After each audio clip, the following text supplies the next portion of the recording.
And welcome back to Scavtalk, everyone. Today's episode, we're going to be discussing the just released, hot off the printing press, patch 13.0.5. As promised in the roadmap, along with some of the other backend changes we'll be going into detail, plus a new extraction shooter by Bungie called Marathon. What? And then finally, we'll be closing out with some more Tarkov fixing videos, rants, takes, etc. So yeah, the patch. Let's jump straight into it. I'm gonna just go ahead and get this out here in front. I just woke up and I've got about 7 hours ish of sleep, and more than Giga for sure. So I feel like I can't say this in a good conscience, but yeah, I have not seen anything at all, so this is all going to be raw takes from me. I think like that about the sleep thing, right? That's also, it's like comparing, different types of runner or whatever. If you run 10K and you never run at all, then that's, it's a big deal. Whereas if you run a marathon all the time and then you run like 5 extra miles on top, like it's not as impressive as someone who's gone from 0 to 10. So I'm like a full on sleep deprivation guru these days. 2 kids under 3 is just like no problem. Like a couple of nights of decent sleep and then a 5-hour night like last night, it separates into 2 blocks of 2.5 hours, and I'm just like, I'm a bit tired, but it's okay as long as tonight goes okay, then it'll all be fine. So it's no big deal. But yes, for anybody who was wondering, live probably won't matter for those on the podcast platforms, but we're recording this a bit early. We've decided to change the schedule around a little bit. So if you were thinking of listening live, we're probably going to be doing these earlier going forwards. I mean, certain days we'll have to do it late, but like the reason why we used to do them in the evening on Friday was because I was literally in work before. But it kind of occurred to me, probably about a year and later, that we don't need to do that anymore. So maybe I can get my Friday evening back sometimes. But anyway, to the patch. So yeah, we're recording this like just after the patch has gone live. So it's a little bit tricky to get all of the full takes on everything because like it literally just dropped. So we haven't been able to see every single thing that people have said. But they'd released the patch notes onto the forum, which is nice. So we've got the configured sound for Lighthouse and Interchange now, which is good. Quite funny actually how I've basically just been playing Lighthouse and Interchange for the past however long because of Longline and like the Lightkeeper stuff. So I've just battled through the terrible audio right up until now. So we'll see what that's like. Fix the main sound issue areas on Reserve and the lab. I'm assuming on Reserve that probably means places where you could hear above ground when people are underground and that kind of stuff. And there was some notorious bits on labs where like you couldn't hear through certain doors in certain stairwells and like just silly stuff like that. So presumably that's that. Then they've got reworked the sound engine for voice lines. The sound is more realistic. Adjust the curves for the volume drop. Muffling transparency of the distance of the sound at a distance. Voice lines are balanced in accordance with the loudness of the phrase. Okay, so I guess like if a scav's shouting something, I guess it's louder now. I don't know. Is it more immersive? Yeah. I mean, I'm guessing the goal is to make it more immersive and realistic. And loudness may not necessarily be the. I mean, I can't really say what exactly they're doing, but yeah. Yeah, like I ran around quickly in factory with the standard. I should have just put horde mode on because I just put standard settings on and there weren't any scavs. So I was like, oh damn, I like ran out of time. But then the next one I think is the more interesting one because that's probably just going to enhance the game just a little bit. This one's the more interesting one. Improved active headsets system, lowered the volume level for all headsets, amplified high frequencies for more realistic sound, added functionality that gives some headsets an advantage by increasing the hearing radius of footsteps and voices. So the hidden stats all good. I went into Raid and had a little listen. I didn't have that many on me, and all of the headsets that are not just like that you have lying around are like 115k now, like the Razors, and I was like, I ain't paying that, even though I got infinite money. It doesn't matter. But the Contact 2s, it's the principle. The Contact 2s and the GSSH that I had do sound more tinny than they did before. Nothing seems too out of the ordinary otherwise. I think it's going to sound a bit weird to people just by virtue of it being different, to start with. Yeah, for sure. And then people will get used to it and like that'll just be it. The weird thing for me is this added functionality. Yeah. Like, oh man, like I'm not sure about this. Well, There's a question there in the word added functionality. Like, does that mean there's a toggle headset keybind you press now that toggles the functionality of hearing advanced, increased hearing distance of footsteps and voices? Because you don't have to like code in, that per se. You know what I mean? It's just like when they say added functionality, it's not like they had to code in a microchip inside the headset to do that. You know what I mean? No, I know. They've just added this extra feature, but oh god, yeah. So because I mean, the hearing thing right now is just perception, right? That you get different distances for audio, and whether you're wearing like an alt-in or not, that also makes a difference. Yeah. And now we've also got headsets giving different distances. I don't know. I'm sort of half there. Like this, the skill perception is, in my opinion, very bad. This is maybe not as bad as that, because you still have to choose to pay for it, but it means that like high tier players will literally hear lower tier players before they get to hear them, which is, I mean, it's a huge advantage. It depends on how big the radius is and how big the difference is, but I'm just not sure. It's like, again, it's like having some kind of bionic eyes that means that you can just like see further and someone can't even see you and you can see them. It's sort of in the realm of that to me. It doesn't feel, Tarkov's kind of an unfair game, but it feels unfair in a sort of detrimental kind of way to me. I don't know. I'm not 100% on this though. Like I'm kind of not sure where I stand yet. Yeah, I don't think I mind it, but as I'll say caveat, as long as they put like, I can see the stats between them, because then it's like even more detrimental to new players. Like, oh, why would I pay 3x for this headset when this headset does a job? Well, it's like, hey, this headset has 200% increased hearing radius. You know what I mean? Like that's a huge gap. I mean, I doubt it's that very big. unlikely. Like there's no stats in game whatsoever about them. Like it just says the description. It just says amplifies low level sounds. Like I don't think they've changed it at all.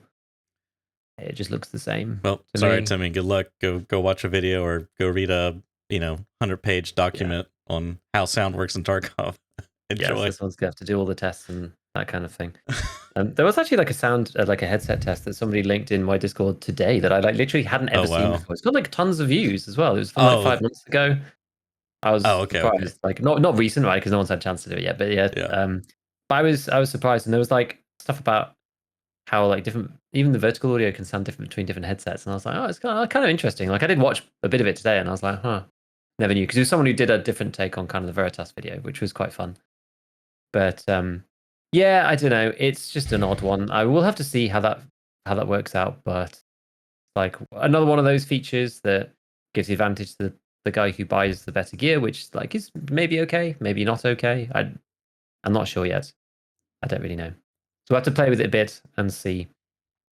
Adjusted audio tracks. I had sound artifacts, background voices / noise. This is good because there were actually some really annoying little like clicks. And I think there's a particular piece of rain audio that gives you clicking in the background. There's like some. Is it the one of the bear breathe or scav breathing voice lines that sounds like it's got somebody talking in the background? Or there's a and then the bear, some of the bear voice lines that got like static or like a hiss in it. So the older ones, Apparently that's gone, which is good. I mean, we'll see. Really I don't know. Fix the sound effect of concussion, which appeared when using Golden Star Bomb or when stunned by a grenade. The effect is now smoother. The sound of tinnitus is played in stereo without the positional effect when turning your head, which is kind of interesting. I guess before maybe it was playing in a particular spot. But I tried using a Golden Star in an offline raid, and it didn't sound all that different. It maybe was like slightly less shrill. But they say smoother, so yeah, it's not kind of like hurts your ears as much. Like IRL. It is actually a little bit more just like, and then goes away. But it's broadly the same as far as I could tell. But I guess it now probably just plays in the 360 regardless.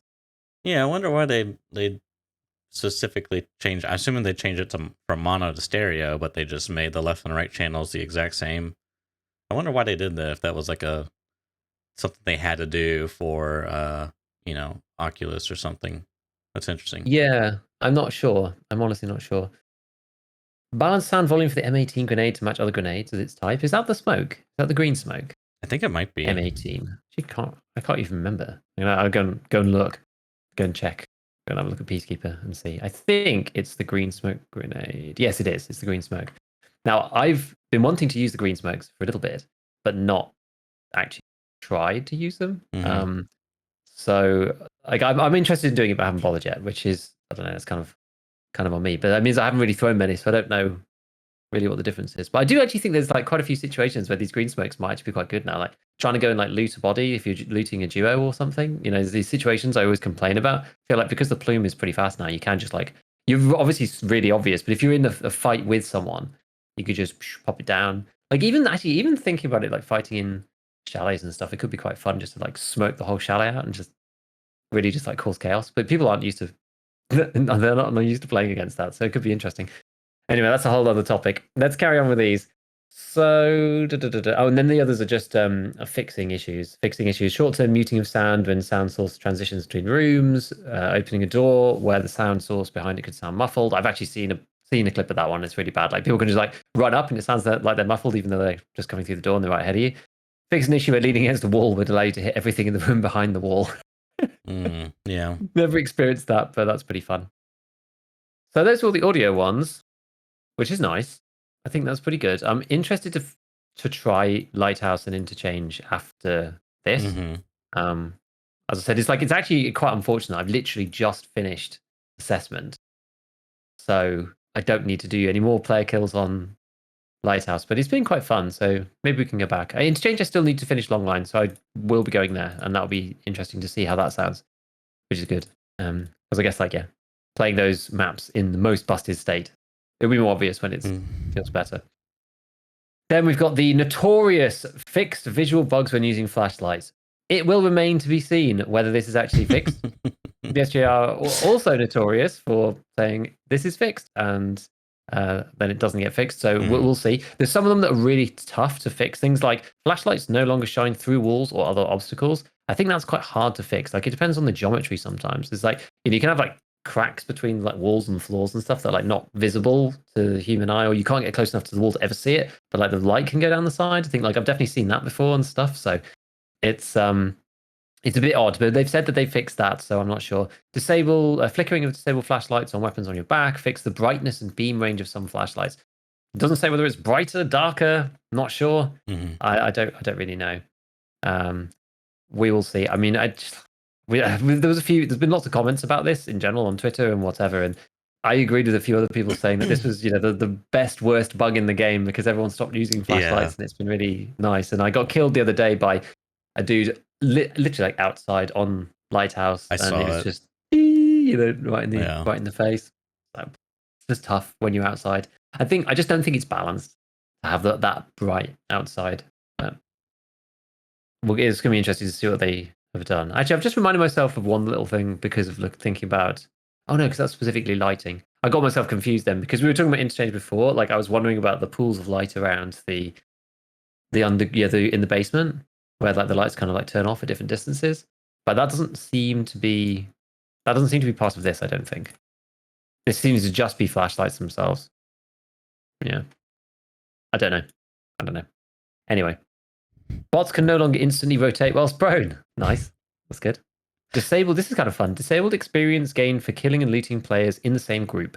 Dog tags of such players will be sold to the traders for 1 ruble and will not be considered as found in raid. Oh, that's really good. They added that in.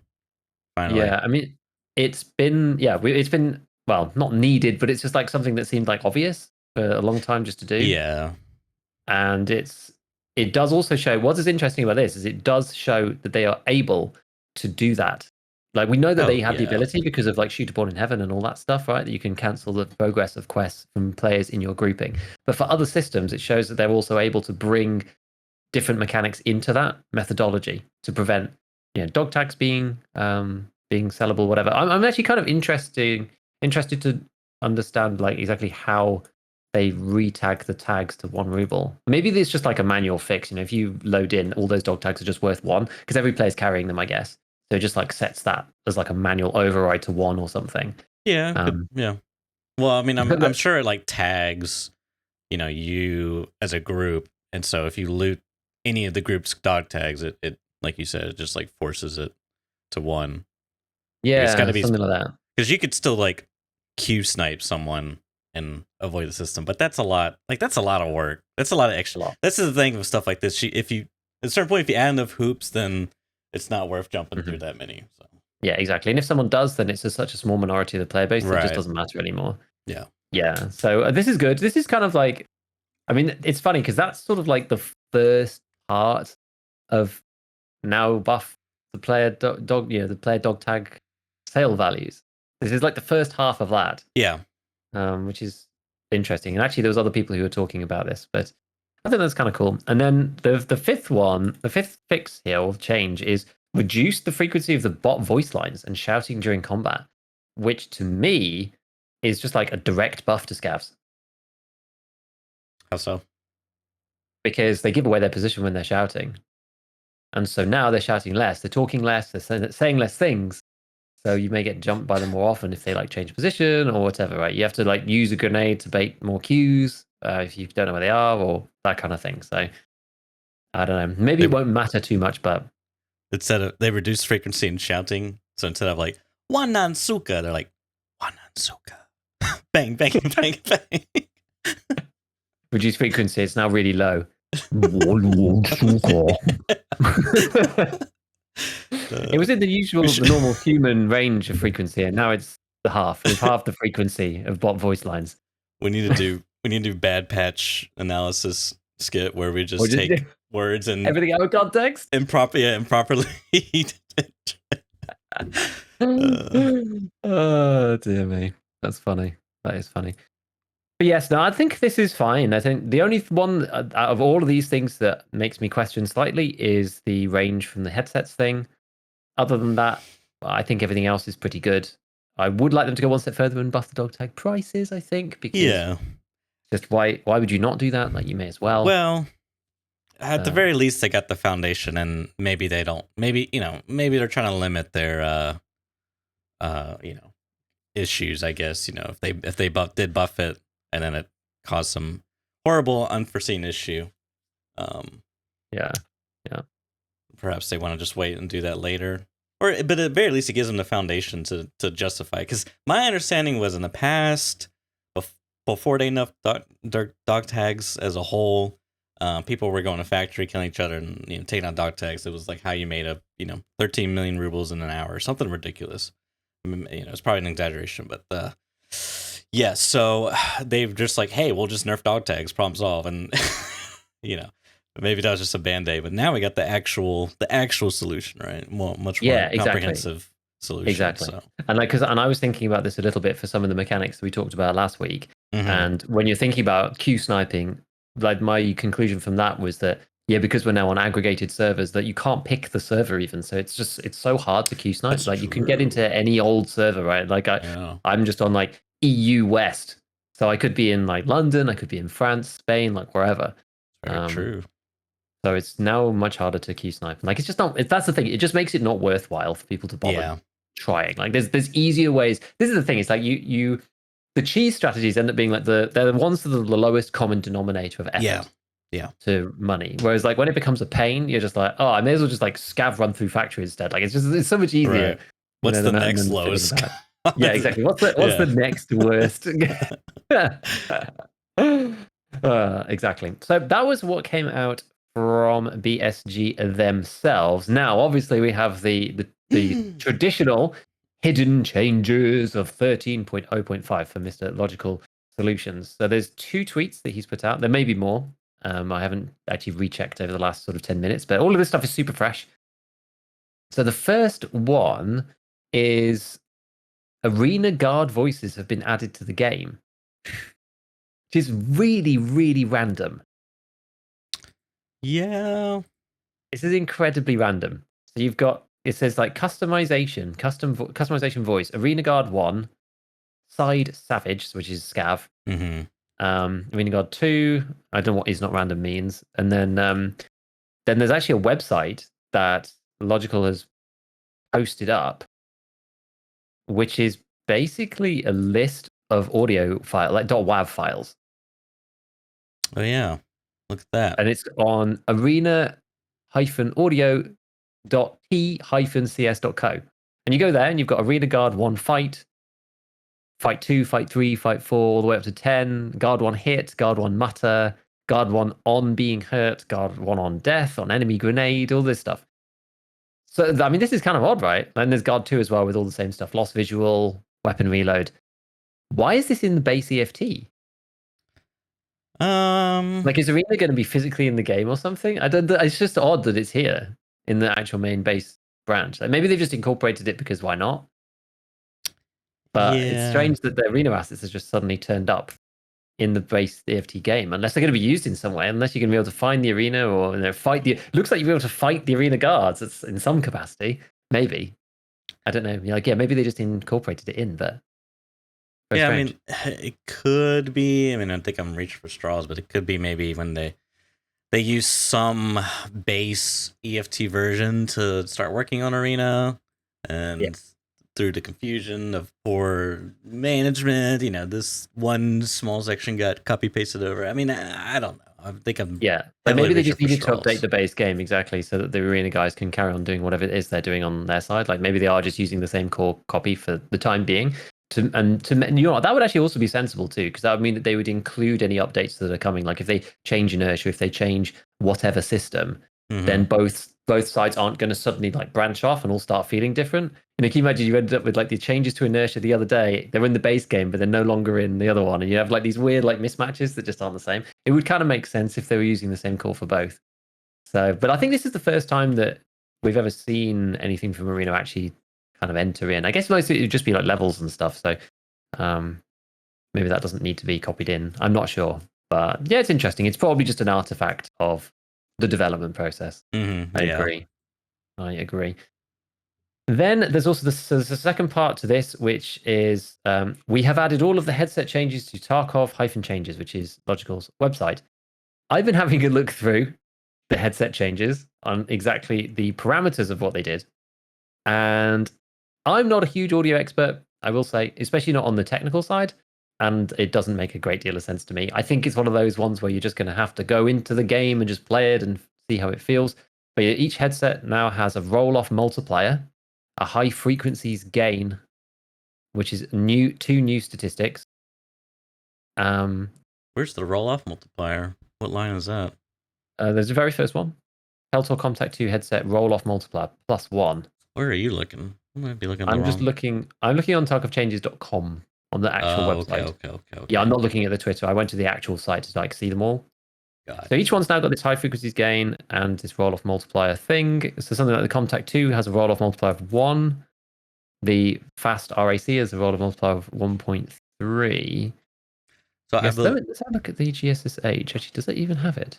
What were you going to say? I believe the roll-off multiplier is they're taking the base roll-off. So like I'm looking at Logical's tweet, and he's got cutoff frequency, and the old was 245, which I'm assuming this is 245 hertz. And like within EQ, there's like a roll-off curve you can apply, and it essentially tries to roll off that frequency. So like if you put it to like 250, right? Your anything prior to that sort of like there's a smooth core, smoothly gets reduced down to like reduced basically, and then eventually, I guess. And in decibels. So essentially, I think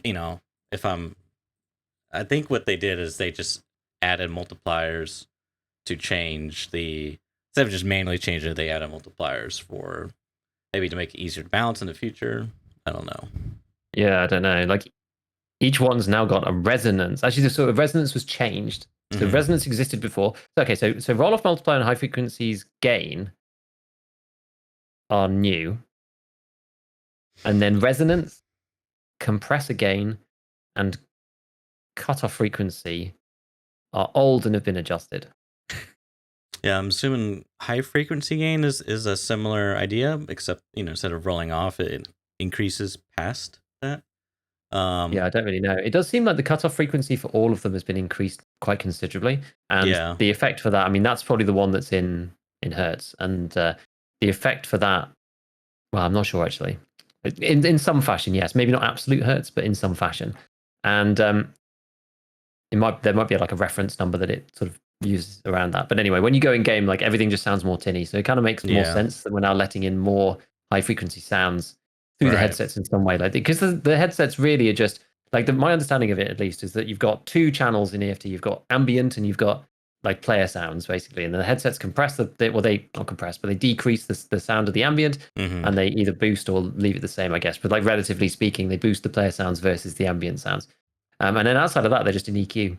Yeah. So they've just been fiddling around with this EQ. I think what they want to do is make it sound more like an actual headset rather than just an EQ application over the top of the game. But I don't know. Anyway, I'm not sure if it makes a huge difference from the little insignificant piece that I did myself, except everything sounds a little bit more tinny. So it might change some of the headsets that people like to use. Like I've not used all of them, and I've not used the ones that were historically more bassy, like the Sword-ins or something. Like you might prefer something that used to be more bassy. And the GSSHs might actually scratch your ears out now, but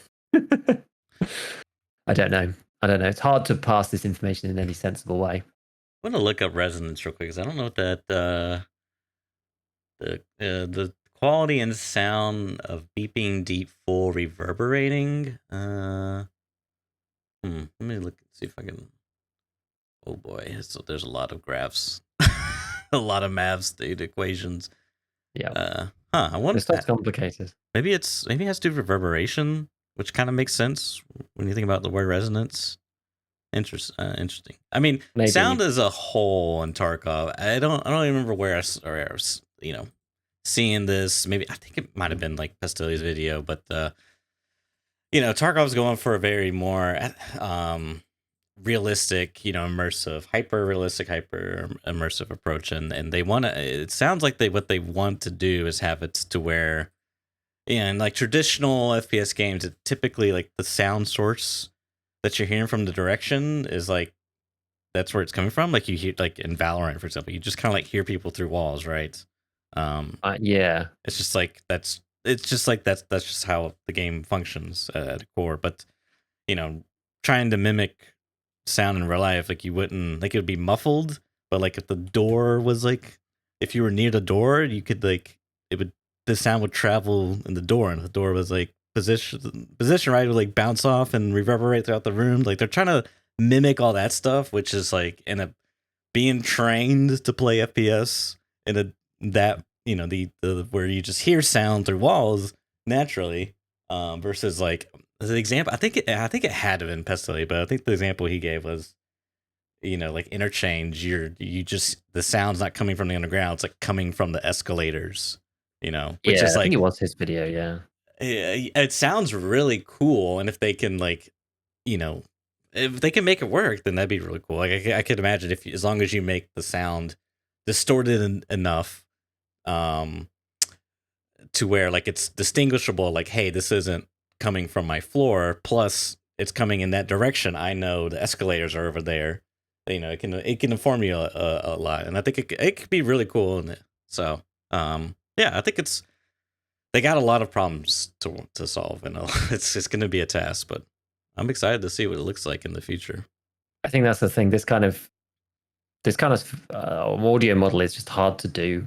Yeah, it's just hard to do. So it'd be good if they do it, but yeah, it's like probably easier to do it the other way. Like a competitive audio is actually like slightly easier in some ways, but yeah, they want like the muffled stuff and have it be ambient and all this kind of thing. It's a little bit like the brightness on maps, like Tarkov being so dark. It's like part of that is like a stylistic choice, to be super dark. It's not supposed to be like hyper competitive. You can see every pixel of the corridor. It's kind of supposed to be dark, but we'll see. We shall see. Okay, so with that out of the way, there was one more, which is actually kind of like almost like more interesting in some ways, which is pretty cool. So there's like more stuff being added in the background. Like we know previously, so they did like the map level limits, the 0 to 100 thing, which is just they put in and then just like parked it, just like new features that are just sat there. And it seems like there's some more of these features that are coming, which is quite cool. So Logical says that according to new data found, you can sell the remaining items that you don't transfer from a Scav run and sell them, assuming to fence. So there's a thing, it says like Scav inventory screen confirm sell all. And there's a piece of text dialogue which says all untransferred items will be sold to fence for 0 Are you sure you want to complete the transfer process and sell the remaining loot? So I guess maybe 0 is a placeholder. And then new, all untransferred items will be sold to transfer 0. Are you sure you want to complete the transfer process and sell the remaining loot? Yeah. So I don't know why that was like plus minus there, but that's like been added. And then it says old, not present, new, sell all as a button. Which is kind of interesting. There's like a new Scav role for arena fighter event, Scav role, Bloodhound, whatever that means.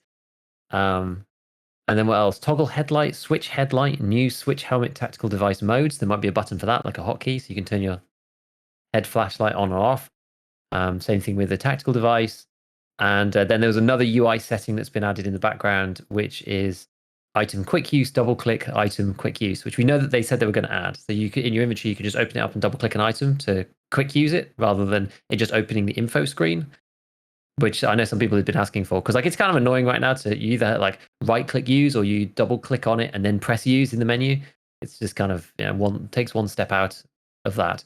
I don't know what like double clicking on, like how you get into the menu normally. Then I guess you could right click inspect, I guess, if you just want to like open out like in view mode or something, which probably makes more sense. There's a number of people who are going to be accidentally using like random stuff. It's going to be quite funny. But I went in and I tested it. I did a scav run, and that system is not in the game yet. There is no transfer sale right now. It just asks you to transfer everything. If you don't, it just disappears. And the double click item thing is also definitely not in the game. I had a stim on my scav. You double click it, it just opens the item. So it's not there right now. Like it's in the background. They're adding something to get these mechanics to function, but it is not in the game right now, as far as I can see. Yeah, this is like some serious scrubbing because they said these are all translation files, which I guess is probably a good place to look. But I feel like we're getting to the level of some of the Valve people that just scrape data, and Valve like intentionally puts stuff in there, and it's like it's almost like a game within a game. To be like, here's a little teaser like that for the data miners, isn't it? When they like duke them all with the reward for that event and stuff. Like, well, you could argue that maybe it's sort of circular. Like, if the data miners hadn't picked up on it, then maybe they wouldn't have. Maybe they would have kept it. Like, whatever. So, like, yeah, it's like a circular thing. It's like they know that we know that they know. So then we're going to put this thing in to try and trick them, or whatever. And like put a note in saying, "Scav roll, get out of our data." Well, it's funny because Valve will actually intentionally put stuff in. To just bait people. No, but they make it even more cryptic. Like, so it's like free. It's like another type of marketing, I guess. Yeah, it's like they're gonna like leak extra leaks. Yeah, it's like they're gonna it's Valve. So like the Valve fans are kind of crazy, but like Tyler McVicker, like for example, but it's like they're gonna scrape the data anyways, I guess could be one approach. Like, and we, obviously they want to secure a lot of stuff, but they, it's also just kind of fun to a way of communicating, I guess, another way of teasing stuff. But anyways, the one that really catches my eye here is Scavroll / Arena Fighter event, which kind of informs a little bit about the voice lines we were talking about earlier. So I think maybe we'll see an event, is a speculation, where we'll see arena fighters in the raids. I mean, that'd be a pretty cool event. That's a pretty cool idea. I like that. Imagine it's like it's a weekend crossover event or whatever. Yeah, I mean it's basically like a promoting the arena. I think that's a really good idea. I mean, you basically, I'm assuming they already got the assets, there, and it's the same. I'm assuming it's the same engine, so everything should be pretty easy to cross port or whatever. So I think that's pretty cool. Weekend event. Players in EFT have to target the terminal outpost, but after they've busted through 50,000 times, the arena players get unleashed onto the actual map. They can only play Shoreline. They did that event last week. You remember that? Wasn't the entry requirements? Yeah. Yes. I think we talked about that last time, didn't we? Did we? Did we talk about that already? I thought we did. Dude, I don't know. I'll just mention a quick thing. There was a lot of people saying things like, oh, I don't know. It's like, oh, this is a new thing they added. In the future, it'll be, this is like the foundation stuff. To me, it just looked exactly like the lab screen card, like where it asks you for the key card and the item rotates. But nonetheless, I thought it was a cool event and concept. Yeah, I think maybe was the event like it might have still been going on. I'm not sure if we had the full aftermath of the event. I don't know. I'd have to go and like quickly just check exactly. I'm pretty sure it was just like Saturday, Sunday. Because when did we? Because it ended. It literally ended in like 24 hours. I want to say, or something ridiculous, right? Yeah, it was really quick. It ended really, really early. So it ended on the 21st at some point. But then when did it actually start? That's a good question. Let's have a look. Nice Guy started tweeting out. Oh, because Labs was free. This must have been in preparations. That was on the 8th. That was on the 18th. That was on Thursday. Labs became free by accident and then got patched. And then it was on the 20th actually. You're right. Maybe we didn't talk about it then. Yeah, maybe we didn't talk about it. Okay. Well, all right. We'll talk about it quickly now then. I had it in my head that we talked about it. I guess because it feels like a long time ago last week. Anyway, so like all the maps required a item to get in, much like Labs, other than one at a time. The idea being presumably to push people to play the free map and to have kind of a PvP sort of weekend. The only issue was that it started on the 20th on the Saturday. People were complaining a lot about this. There was a website as well, actually. It was Escape from Tarkov /open map. I never actually ended up seeing it, that one, because I was not on when this happened. Right, so I saw people talking about the items, but I never ended up looking at the open map.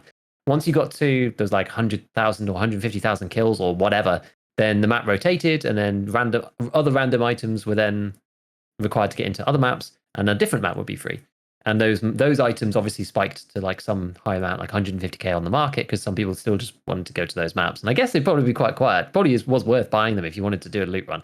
Like, just buy the streets item. It depends on which item, but like buy the streets item and just go there and have kind of an empty raid because everyone else is playing Shoreline or whatever. So anyway, every time the kill counter got reached, they swapped it around. I thought it was quite cool. Lots of people were just like, oh, gating off the game. Ooh. It's just like, look, they're trying to force people into one map for PvP. Like, it's fine. And you can still go if you want to, whatever. And then they got to, did it get onto Labs?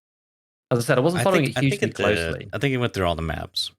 So I think it went through all the maps. I think it got to Labs. And then once the Labs one was finished, they put 100% boss spawns in.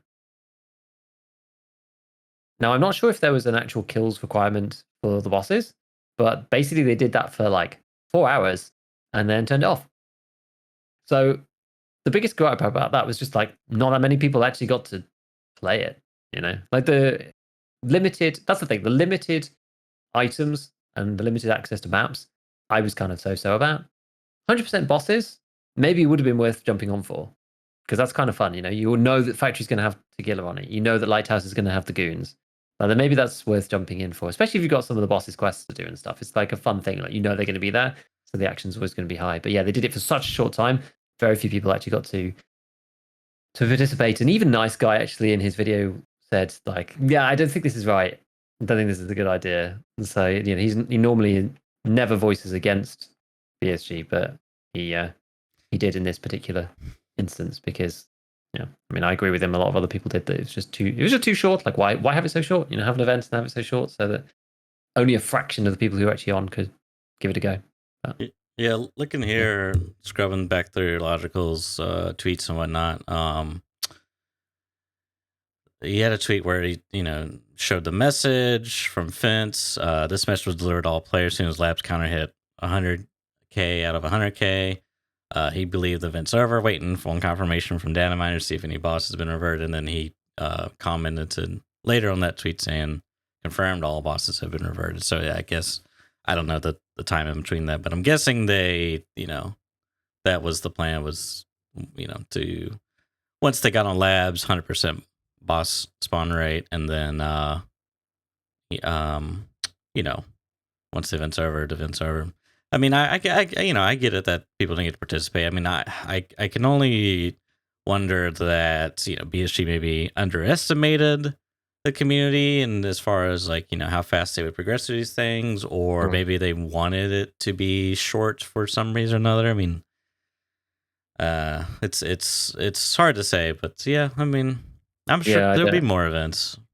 There will be. I think Nice Guy's comment about it was that BSG had said something, because he speaks to them directly, and they'd said something about like, oh, we don't want EFT to be fair, and he's just like, that makes sense, but this just does like that within the context of the game, right? But this just doesn't really make sense, just to be like, we're just going to on purpose just cut like most of the community out of doing an event because like F you. Basically, it's just like, well, that doesn't really make sense. Like, why would you do that? There's no advantage to doing that. Nobody feels hardcore and immersed by cutting the event off to 4 hours only before they get a chance to play. Dude, this game is so hardcore. I was with my family. I really wanted to play the game, but I was hanging out with my family. When I got back, the event was over, and I was like, man, this is such a hardcore experience when this happens. I love it. Yeah, exactly that. No, I mean they're probably doing a little bit of hand waving, I imagine. I don't know. Anyway, that was so that was the event, at least. I could have sworn that we talked about it, but I guess not. It's hard to keep track of these things. So, is that all the crazy new updates off the press? I believe so. I think that's all the news. I think that's all of the new stuff that's happened. I did have a quick flick through Reddit, and some people were sort of confirming the same things that I did about the sound and stuff. But outside of that, I haven't seen anything particularly different. The number of people just like going, "Is this wipe? Is the game wiping?" It's just like, no, dude, no. I did think it was quite funny, but it kind of makes if you see like everyone going like, "Oh, big hyped patch" or whatever, and you've not been following along with the progression, and you're just like, "Is this?" Yeah, it's like the meme you talked about last week with the butterfly. Is this pre-wipe?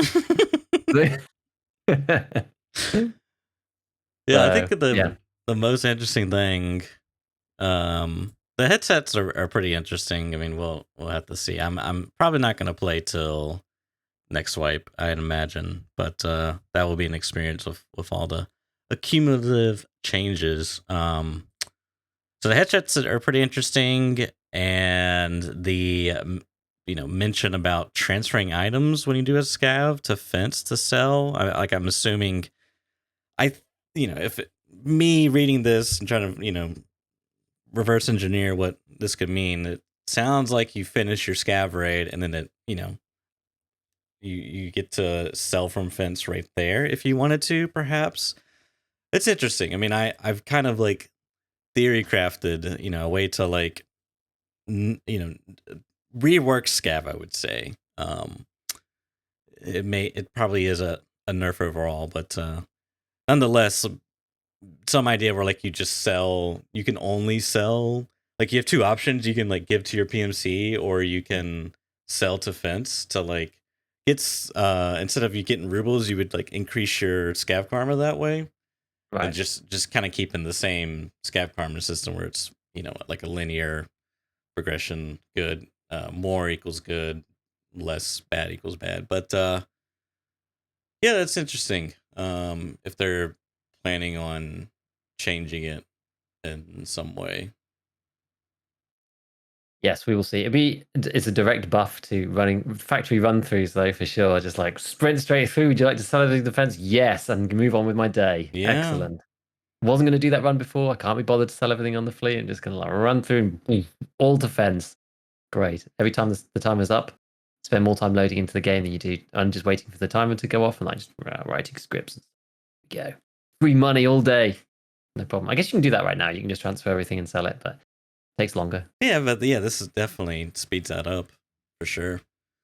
Yeah, the other part is it adds more items to Fence's marketplace, which maybe they specifically want to like do that more.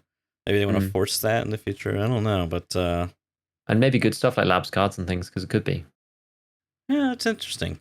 I do feel like Fence needs a bit of a rework, just because it's like there's like niche cases where it's like it works. Like I think Airwing does some fence shopping for hideout crafts that you can save some money on, but his stuff is like heavily marked up, and it's I think the old value before the flea was that there was just these items you couldn't get from the traders were just on fence because people would sell it to him, and so there might have been some value there. But now we have the flea market. I don't think there's value there, and his stuff is like really expensive when he sells it. So I kind of feel like maybe he should be more like a barter, like a you go to like a a mega superstore, and there's just like this one bin in the center, and it's like super discounted. It's like some old last year's toy or whatever. We need like a bargain bin in Tarkov. Where it's like some broken AK of like half the stock missing, and then but it's like super dirt cheap. I like something like that.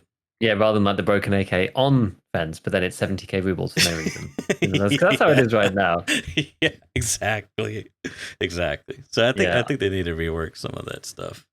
Mm-hmm. I actually think that a good bonus for being 6 fence rep, because people talk to me all the time about fence, just like, oh no, dude, it's so OP. Like I get like loads of stuff, and I've been sent like screenshots for people with like full gear sets of like armor and stuff that you can't buy, like hex grids and all this kind of stuff, and it's just like, yeah, but you got to sit on fence refreshing the. Like I don't have time for that. Like I can't be bothered to do that. And it's like that's not an engaging mechanic either. I just wish that at 6 fence rep, fence would appear on the flea market alongside the other listings, because you're there anyway. You'd suddenly like randomly see stuff and be like, oh, that's cool, that's on fence. So I'll just like buy that thing or whatever. I wish like you just appear in general.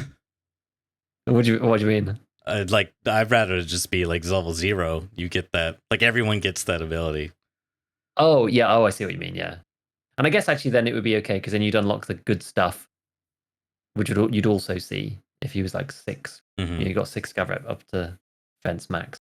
You'd see that stuff separately if you were there. But yeah, I don't know. Like fence is a bit of a weird one. I mean, it makes more sense if you're playing hardcore, because you can buy actual stuff. It's like one of the few places that rubles are useful if you're playing hardcore. Like there are a lot of, I think there are some hardcore rule sets. I can't remember what Deadly Slob's rule set says about that, but I think you might be able to use fence. Yeah, there's variations. It don't matter, but yeah, there are variations, and I know that. I think one pegs one, the one that he's like the Tobias challenge. I think that was you were able to use some fence. I think you were only able to sell to fence. So the problem is that you get hardly anything for any of the stuff, and you have to pay like so much money to get the things. But the advantage of that is you have to put in, like we talk about the transmogrification of 100 AKs to a REP-IR or whatever it is. Like it's kind of like that, but you just like skew the balance. It's now like 10,000 AKs for whatever it is that you buy on fence, and it's the random assortment of stuff. So you might be like, oh, like I can't find that stock or whatever.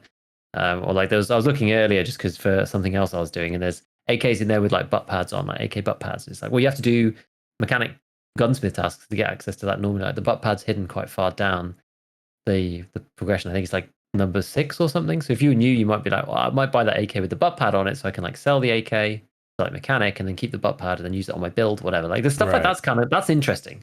For me, that's interesting. That's the stuff that I quite like. Yeah. I mean, if it was presented better, I think it works, but sometimes right now it's just a jumble sale. Yeah, because you got to go to fence, and then you got to know that thing exists and can be on butt stocks, and you got to know how to recognize it visually. And then if you don't, then you got to click in the menu and inspect each attachment slot to see if it's there. It's not exactly the. No, there's a knowledge thing there, but I quite like those little things where you're just like, oh, I've spotted that this thing. That's just like. Yeah, no, I get you. Yeah, it's the kind of like me thing. It's not necessarily 95% of the player base thing, but it's definitely a me thing. Well, I think it could be better is like if there wasn't so many UI steps, is what I mean. It's like, it's like you have to like. I guess there is a bit of a knowledge thing, but you have to click on fence and then you got to click on the gun to like see it's there.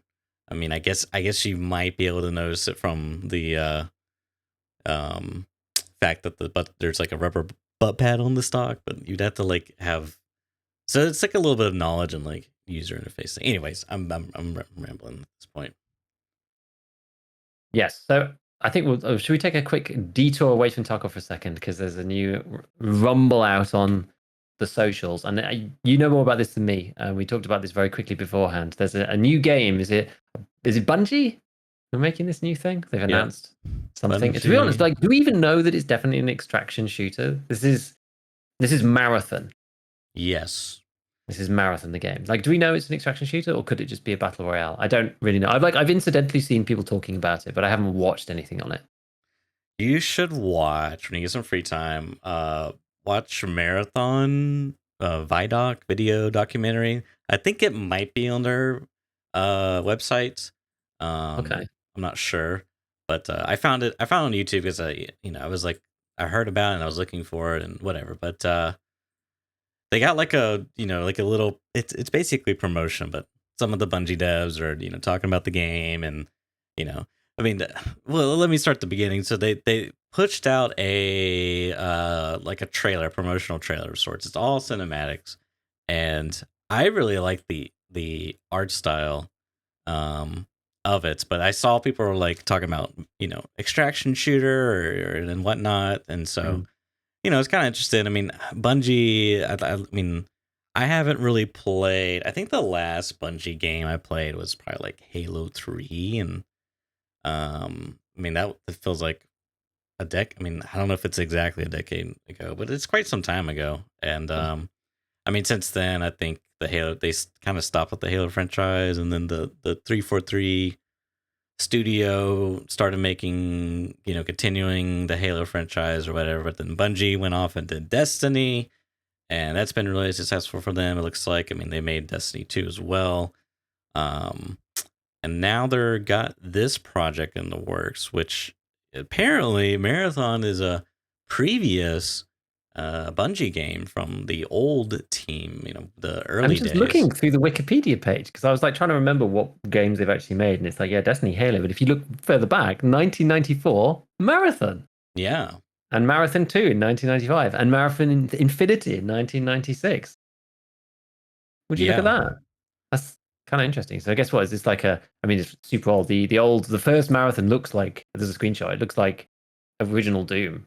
Yeah. I mean, it's pretty much Doom. I watched a retrospective on it, and um they were pretty innovative in some aspects. Like I mean, back then games were just played so differently, but you could like in Doom, you're kind of locked to the x-axis, like left and right, like the horizontal plane. Like you can't look up and down.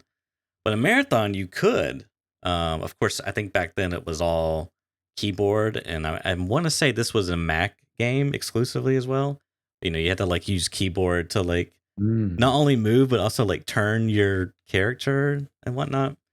I think there was some other, more like technical things that was innovative for the time, but nonetheless, I didn't get too much into the story, but it has to do with like AI and AI degradation, like them going, like kind of insane in Rogue, which is kind of cool, especially Very nowadays that we're topical. yeah, it feels like it's a lot more relevant now. So I think the world sounds pretty interesting. Like it kind of gives me shonen vibes from System Shock. If any of you listening are familiar with that series, I'm like interested to see what they got. I mean, I'm really holding my breath for some gameplay.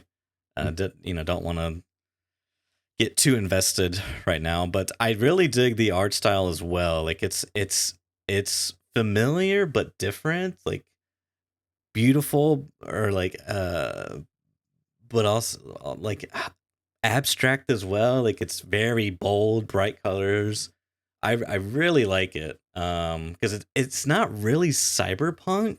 It has a little bit of that flavor, I think, but it feels like Oh, I different see. enough to be standout and unique as well. Hmm. How It's interesting. yeah, I'd encourage you to watch the trailer, check out the site just to look at the artwork. But they're doing an ARG with it as well, which is like augmented reality Game, I think, isn't game. it? Yeah, Yeah. yeah. And Bungie's kind of, they've done a lot of that in the past. And I think Dr. Lupo got something in the mail from them the day, like his wife said, There was a man with a mustache and all black in that top hat with that gave me this package, and it had like the marathon logo, because the marathon logo is something you see in Halo. It's like a circle with like a ring around it, sort of, but the bottom part of the ring is like thicker than the top part of the ring, and it's like I'm doing a bit. I feel like I'm not doing it justice describing it, but nonetheless, it's like they've like put that into the Halo franchise as like kind of like Easter eggy, but it's also one of those things that you sort of like see everywhere, as someone was describing. Like, he showed like a bunch of Halo, like there was he showed one where it's like the warthog, and you're like zoomed into the pixels of it, and then there's like a little tiny outline, and it fades into symbol. It's kind of like a meme. Like, I guess it's, you sort of go insane. You see the symbol everywhere. But what's the relevance in Halo? Like, is it just all over the place for no reason, or it's just something that they incorporated as like an Easter egg? It doesn't really have any, you know what I mean? It's like a Crash Bandicoot being in a Nathan, what's that video game? Nathan Drake, who they're, you know what I'm talking about, the newer Naughty Dog games with the protagonist, and it's like almost like Lara Croft, but it's just a dude. You don't know what I'm talking. Yeah, but anyways, that says Uncharted. Uncharted, thank you. Yep. It's like having Crash Bandicoot plushie inside of there. Right. I think it's something like that. Oh, because I think I'm being stupid here, because presumably that was the logo in the old marathon or something. So they've yes. Yeah, okay, so it's not a new thing. Yeah, of course, because like it existed before. Okay, fine, that makes sense. I was just like, why would they just have a random logo in there? Like, that's like the most ultimate long game foreshadowing of all time, rather than just being like, oh no, this series existed previously, which I conveniently forgot that we literally just looked up like 2 seconds ago. I was just like, what? But yeah, no, that makes sense now. Yep. So I don't know. I'm pretty interested at the I think the game lead designer worked on some of the older games, like all the Halos and Myth, which I'm not really familiar with. So he's got a lot of experience, and some of that, like, I don't know. Me personally, I've played a little bit of Destiny, and it's not really my cup of tea. I probably just didn't give it enough time, but I played like 30 minutes of it, and I was just like, my friend was just like begging me to play, and I played it, and I was just like, yeah, I'm sorry, man, I'm not really interested, because for me, it was a little too PvE focused. Like these like heavy PvE games, like even Path of Exile, I just get really bored really quickly. But in some cases, I can have some I can get invested, but it's just I think it's just a time thing. You just got to sink a bit more time into it, and give it a fair shake up. But anyways, that's definitely like a looter shooter game, right? So, the way they were describing so many things, it sounds very Tarkov-y, like they want to keep that I say Tarkov-y, extraction shooter, but they want to keep that intensity, that range of emotions. You have your highs and the lows. They want to make it feel like every run matters, and this, like, you could just take out these artifacts, but there's like, you hear gunshots in a building, and it's like, and there's another artifact in the areas. It's like, dang, I kind of want to do that. So I'm pretty definitely. You mean someone wants to go and do PvP even though they've already got some loot? They could just extract. Yeah, there's incentive to PvP. It's the same thing, but they did. There's a lot of PvP talk, so I don't know how, where we're gonna slide on the spectrum, but nonetheless, I'm definitely the one thing I did want to say is, since we're talking about Bungie, shout out to Oni. That game, dude, I played this old Bungie game, came out right when Halo came out, which is unfortunate because Halo was immensely more popular, but I loved Oni. That game was so much fun. What even? I don't know anything about it. Is it like a shooter? Or? Yeah, it's like a third-person shooter, and you have like fighting combat and combos, and you play as like this. It's like very cyberpunk-y, Ghost in the Shell type of stuff. And you play as this.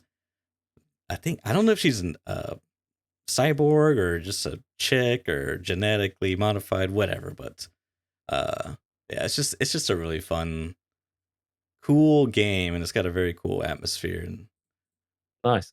you know, It's interesting that you mentioned that about games in general, but also thinking about the extraction shooters, because if you think about Tarkov, like Tarkov, not very PvE heavy.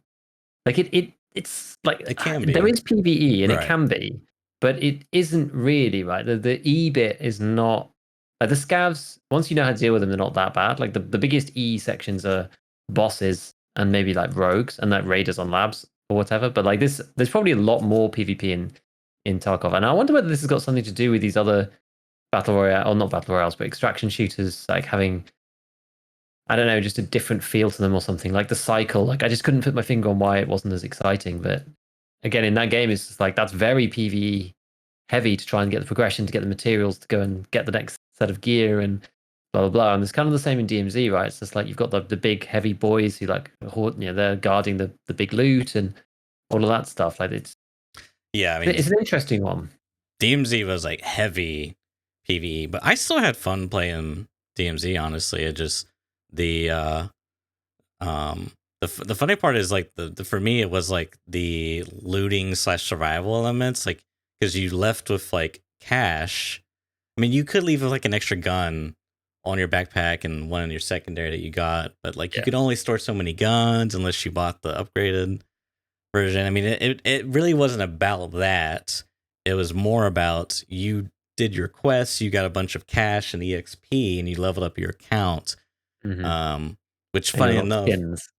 yeah, which funny enough is kind of like, you know, maybe kind of what we were talking about last week, where it's like, oh, I killed the guy, I can't even take all his loot, I'm so heavy now. It's like, well, in DMZ, you just take their cash and leave. It weighs nothing. Like, PvP, you know what I mean? But obviously it's not for everyone. So yeah, it's just interesting comparing these. So we'll see what this is like. If they've got more, that's the only thing I was thinking, is that if this marathon has like a much more PvP focus, then it could be closer to Tarkov than some of the others, maybe. Yeah, I mean, it might not have any PvE elements. I'm not. I mean, well, again, we'll have to see. But I'm intrigued. Simply because I don't think it's the same. Well, I shouldn't say that, but I'm intrigued nonetheless. And yeah, and it's a relatively well-respected, studio, and they've been able to see 5 of these things do different takes and see how they work.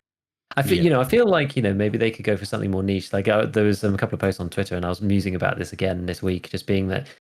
So it seems a lot of the issues with the extraction genre is that like these other bigger companies that are like huge, they take the genre and they're like, right, how can we appeal to as many players as possible with this?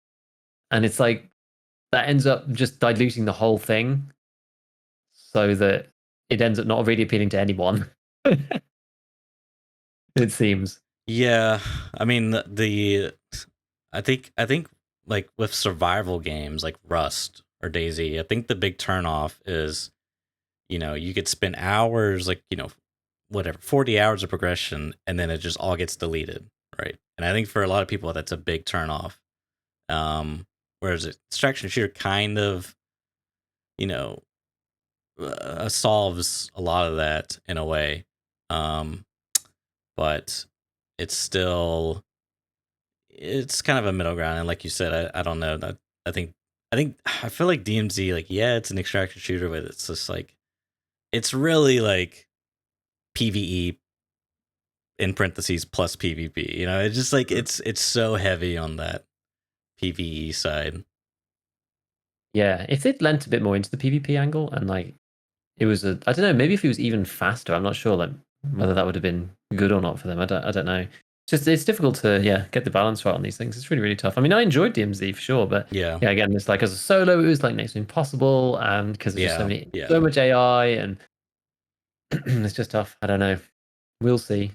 We'll see. Yeah, it's just like it's different. It's like what we said before about DayZ and Rust, where it's like you reset kind of to 0 every time, but then in Tarkov, each successful raid kind of, you go up the ladder, right. and you step, and eventually you reach the top, and it's kind of a fundamental problem with the longevity of these games, which is why the wipes are required, because you need some mechanism to reset yourself back down to the bottom. And DayZ and Rust have those mechanisms because everything can get blown up, right? Because it's all persistent in the universe, and that's the it's natural. It just happens as part of the way the game works, but it makes it kind of more brutal. Whereas in Tarkov, I do remember when, because I don't know much about Rust really. I mean, I've seen enough stuff incidentally to kind of like figure it out, and seen enough of the stupid videos of like people doing ridiculous things to kind of know what's possible, but never actually played the game myself outside of like 3 hours that I don't remember playing with my IRL friends, and someone like dragged me into it like 10 years ago or whatever.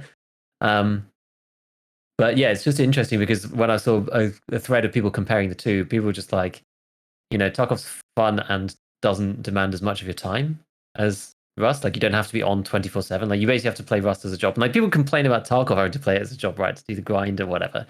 But Rust sounds even worse in many ways. Like, I think I kind of underestimated when I first saw it. It was like, nah, you really have to know life that thing. Yeah, I mean, it really depends. I mean, it will. It's optional in the sense how much time you want to invest into it. You know what I mean? So if you're really try hard and like sweaty, then yeah, you're gonna. It is to maintain that you do want to be on 24/7.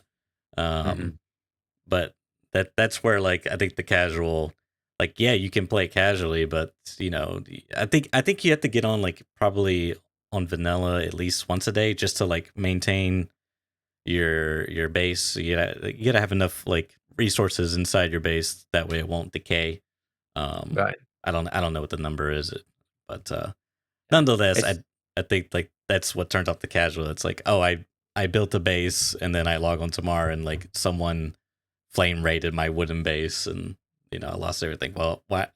I played 2 hours yesterday. Everything's gone. I don't want to do that. You know what I mean? I think I guess it's a bit like Tarkov in many ways, right? And like the way that I've played the game for a long time now, which is I play like little short bursts, like a couple of times a week kind of thing. It's like if you play hard at the beginning of the wipe, and get to reasonable level of progression, then like like I don't play off stream really, just because I feel like I should be playing on stream, and then I'm like, well, when I'm off stream, I would really rather be doing working on stuff instead, so that then I can do other things. And so I'm like basically played like 3.5 hour chunk, and that's enough, right? Once you've got to a certain level of progression and you kind of know what you're doing, right? You experience as well. You can just play for like that amount of time, like 10 hours, and it's fine. Like you can participate in the top level, right? Whereas in Rust, that sounds like it probably wouldn't be possible. If you were just going to play every other day for 3 hours, I don't know whether you'd be able to. You definitely wouldn't be able to keep up, and it's because of that thing of retaining your progression, and you've got your safe hideout and your trade levels, whatever that you fall back on. So it's just different. Yeah, it's just different, and there's different mechanisms, and that's why wipes are necessary. Yeah.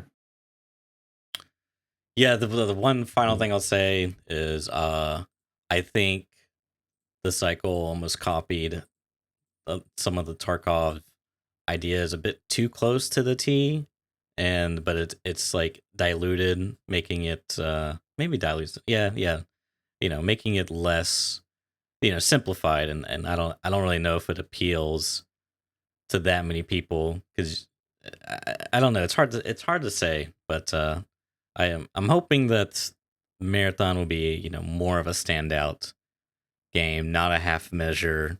I feel like with DMZ, it was maybe we or the community did a little too much hyping about it being like a full blown Tarkov clone. In the idea of like it's game design, but I'm hoping we get something that's unique but is still like true to the idea of a distraction shooter.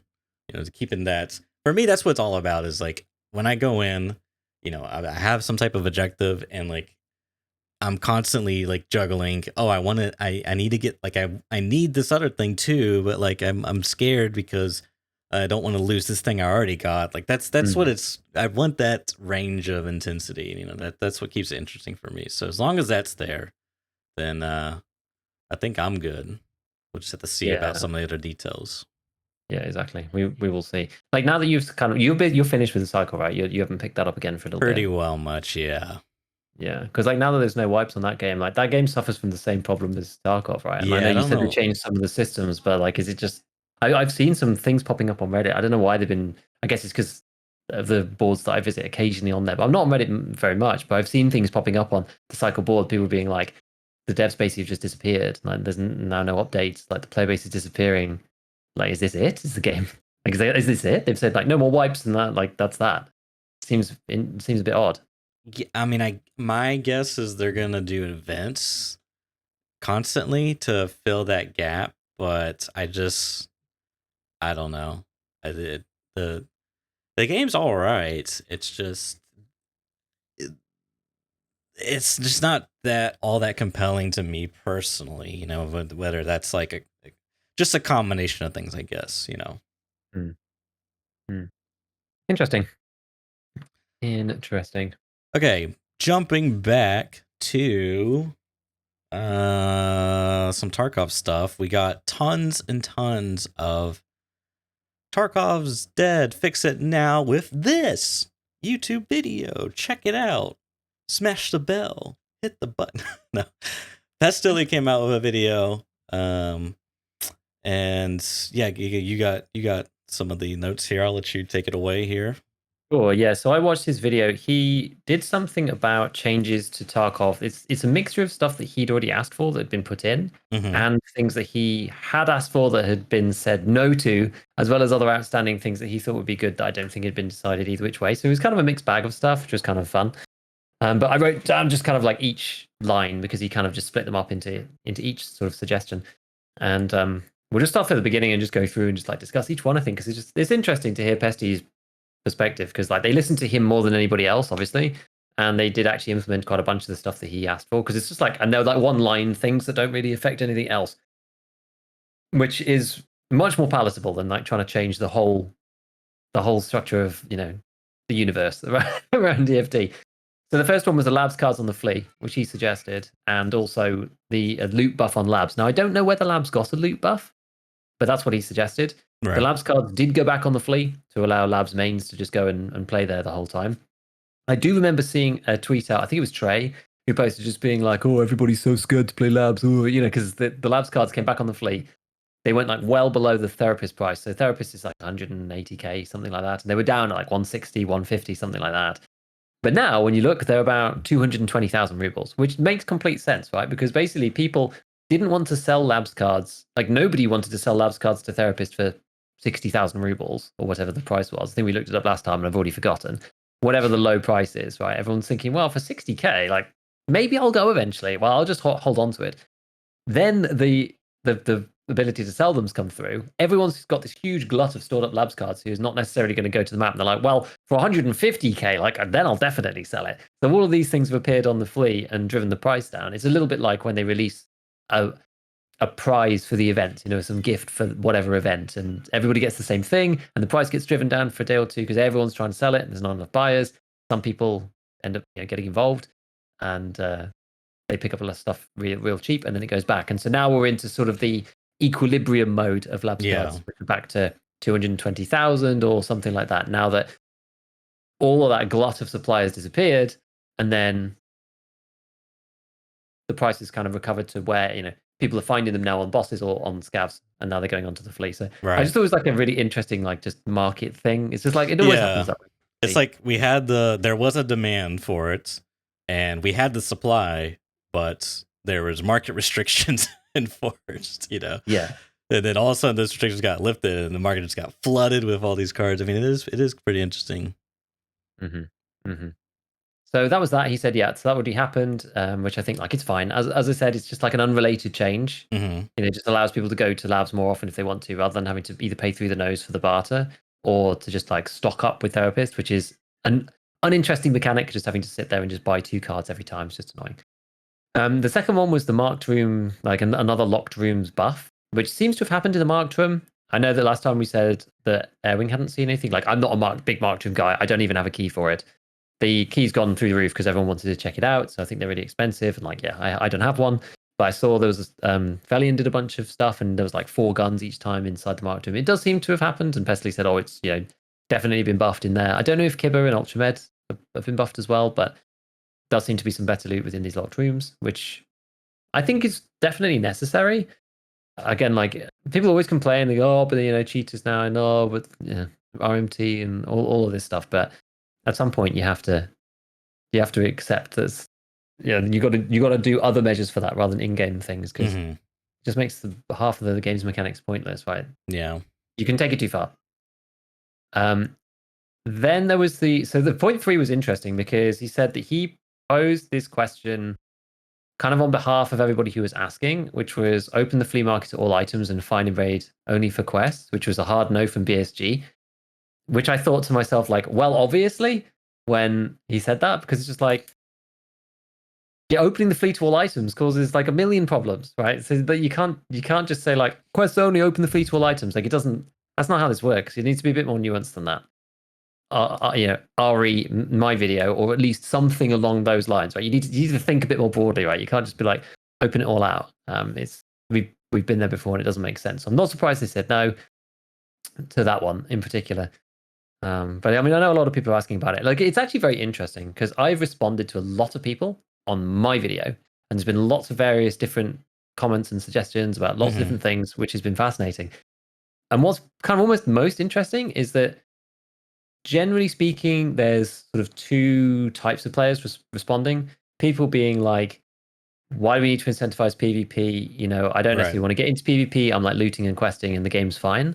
And the other side of people who are like, you know, PvP sucks and it's really bad and it needs to be fixed. There's a very distinct difference between these two types of players, which is kind of interesting. But then even across like the broad spectrum of everybody, you get like the full range of responses from everything needs to be unlocked and that will solve the game, through to delete all the traders and the flea and this will fix the game. And it's like the full spectrum, like complete open market and like go completely to the hardcore. It's like there's like the whole, you know, you have people on both sides saying that this is the way to fix the game, and everybody thinks that it's that their way is, you know, the right way and that's the way the game should be played or whatever. I just find it quite interesting. Like, I just had a discussion with somebody like literally yesterday because they keep popping up on my phone and I can't help myself, especially when people are just like, oh, you know, we just need to release the flea. And I'm just like, yeah, well, that's going to break the early game. And then they were just like, why is everyone so obsessed about the early game? You know, like the early game sucks. Like all the gunfights are awful. You have to use really terrible guns. Like the late game is when it's really fun. And I was just like, well, the player base disagrees with you because you just look at the stats, right? Everyone plays in the early wipe and then everybody leaves. So I just think the player base disagrees. And he's just like, well, that's because, you know, the early wipe. What was it exactly he said? He said like the early wipe isn't more fun. It's just that there's things at stake, there's stuff to do. You know, in the late game, there's nothing to do, and PvP is not rewarding. I'm just like, yeah, you said the early wipe's not more fun, but, and then proceeded to list off a whole bunch of things as to why the early wipe is more fun. Like that's the reason everyone thinks it's more fun, man. Like, I don't know. It's weird. Yeah, I mean, because I know a couple of those people too who like just all they want to do is get the, you know, the really good guns and just fight that way. Like they don't like any of the early game. And I mean, for me, you know, I think it's a preference thing. Of course. But and Seven, like my buddy Sevens, you remember what's his name? Brillo. He told me that once, and I was just like, "Ugh, what? You like that? Okay, I get that's when it gets boring for me." But there's like as you said, there's kind of like just this weird conundrum where it's like, oh, PvP is not rewarding. We need to make it better, because that's the only thing at the late game, and then, you know, but like early game's great too, right? You know, because things are at stake, and that's what makes it great. But we need to make the late game better. Like we need to make PvP matter. It's just like I'd rather like make the try to keep those stakes throughout the entire game, like stage of the game. That's the way I see it. But yeah, I agree. So anyway, so DSG obviously said no to opening the flea to all items. Like we've got to the place that we're in now because of keeping those stakes, right? Like having stuff be banned. I feel like we're slowly getting there. You know, it's like I always use the alt-in now as my reference point. So I'm saying, well, if you find an alt-in or you find somebody with an alt-in, you're probably going to take that over anything else. I actually had a situation like this yesterday. So we played Factory as our final raid. We were kind of like clued in because we were doing like full PvP. We actually did like pretty good job yesterday. It was kind of cool. Like played a bit of labs. It was fun. Like we killed 1 billion raiders. It was awesome. So we went to Factory for like the last bit because I didn't have much time. We went in dressed as I just like had a Tagilla rig and one of the face covers. I was just like, I'd probably rather have a face covering on factory than I'm actually more worried about my face than I am about my stomach. Like if somebody just magnum buckshots me, then like whatever. But it's just annoying to get 9/18, P double M3 through the left eye socket. It's just like no, that's like so bad. So anyway, so we cosplayed as Tagilla and went on and ran into like the one of the little bunker areas, over by Gate 0, and like came around the corner into like a squad of 3 people and literally just like deleted 3 people instantly with a meta mutant. And I was like, oh, this is pretty fun. Reloaded, ran around the next corner, freaking Tagilla. So like I'm there, and it was like the Spider-Man gif, Yeah. Like he fired at me, I fired at him. Like neither of us killed each other, actually, amazingly. And like he didn't chase me because he was like so busted up. And then I came back and killed him. But what was interesting is one of the 3 had a Tagilla mask himself. So he had a Tagilla mask on the floor. The Tagilla had a Tagilla mask, and I had a Tagilla mask, but I hadn't brought a bag in. And the biggest bag that was there, I'm not even sure if there was there any bag at all? I don't think there were any bags. Like there was just like no, I couldn't see any bags whatsoever anywhere. And I was just like, man, like the most important thing here actually is these Tagilla masks, because you can't buy anything like that now. Like they're kind of like a baby Alton, right? They're like not as good as the Alton because they don't have 2 separate like face bits, whatever. But you can't buy like visible class 5 for your head. It's just not possible. So like I kind of like anything I can purchase is just getting ditched, right? So like I insurance forwarded my own face visor randomly somewhere, and then took the other 2. And someone else was like, I ended up leaving his rig because it was completely zeroed from when I shot it. And I was like, oh no, you should take the rig as well, like insurance fraud your end. And I was like, firstly, I don't really want to be wandering around the factory with literally no armor on for a start. Secondly, I can buy something with equivalent performance to the Tagilla rig. Like I can get the TTSK. Like it's not the same. It's not quite as good, but I could, technically buy a slick or whatever. Like there's things I can buy that's sort of equivalent. It's like, say they deleted the HK416 from the game. It's just like, would I be compelled to take that gun? Probably still no, because like I can make the M4. It's like close enough. Like it's not that big a deal. Whereas like I can't buy class 5 visible. Like I can get the Masker. It's got the really thin slits, like impossible to see. I can get the LZS HZ 2DTM class 4 on all, but like I can't buy the Alton, can't buy the Reese T, can't buy the Tagilla masks. Like these things are like gold dust. So I ended up leaving raid, like ditching everything else and min-maxing everything so that I could insurance fraud my own visor, wear one visor, and carry one visor in like a 2x2 rig pouch, and left with 2 of them and got my 3rd one back in insurance. And that's where we need to be going, right, with the game. I think is those items where it's just like, oh, I can't buy it. This is insane. How do I take these out? Like this is an amazing thing. And I do think we're slowly getting there with like a combination of like flea bans and like traders not having certain items. I think that's like the beginning of this. I think it's good. Yeah, it's interesting because you're essentially saying, and I think you make a good point or a good case. It's essentially invaluable because you can't. It's impossible to buy any class 5 helmets. You can't get anything.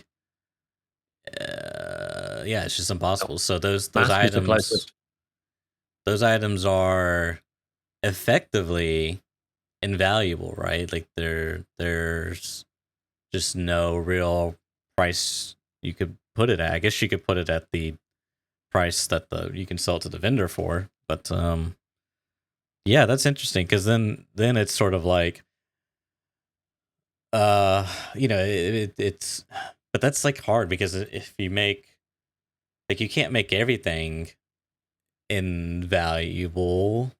So I don't know how you balance that, because if it was selling for like 200K on the flea, let's say that's what 4 slots, so that's 50K a slot, so that's very valuable, but it still has a value associated with it. So if you did find something that was more valuable and that was the least valuable thing, then you would swap it out. So it's tough because once you change it to cash, you just can liquidate anything into cash and then buy the stuff that you really value. Like I can take 10 circuit boards and buy 10 Salewas. So it's tough. I feel it's a tough thing to. Anyways, I was before we get to out in the weeds. Let me jump back. So Yeah, That we can run was like that afterwards. That was number 3. So I was open all the items, open the fleet to all the items, and find a way for quest items only, which is like a small, unsubtle, like unniched, unnuanced fragment of like the suggestions I made, and BSG said no. So then Pestily put a few other suggestions through. One of them, he said, remove Oculus for this wipe, which was his own personal suggestion. Until it had been tested more. Yeah. They said no, obviously. Right, so like Yeah, I untest feel like it that's now would gonna. probably be silly. Like that was going to happen. Yeah. Yeah, we just got to deal with it. Like now, technically, we've got all of the maps like optimized, so like, we'll see. They're going to work on it over time.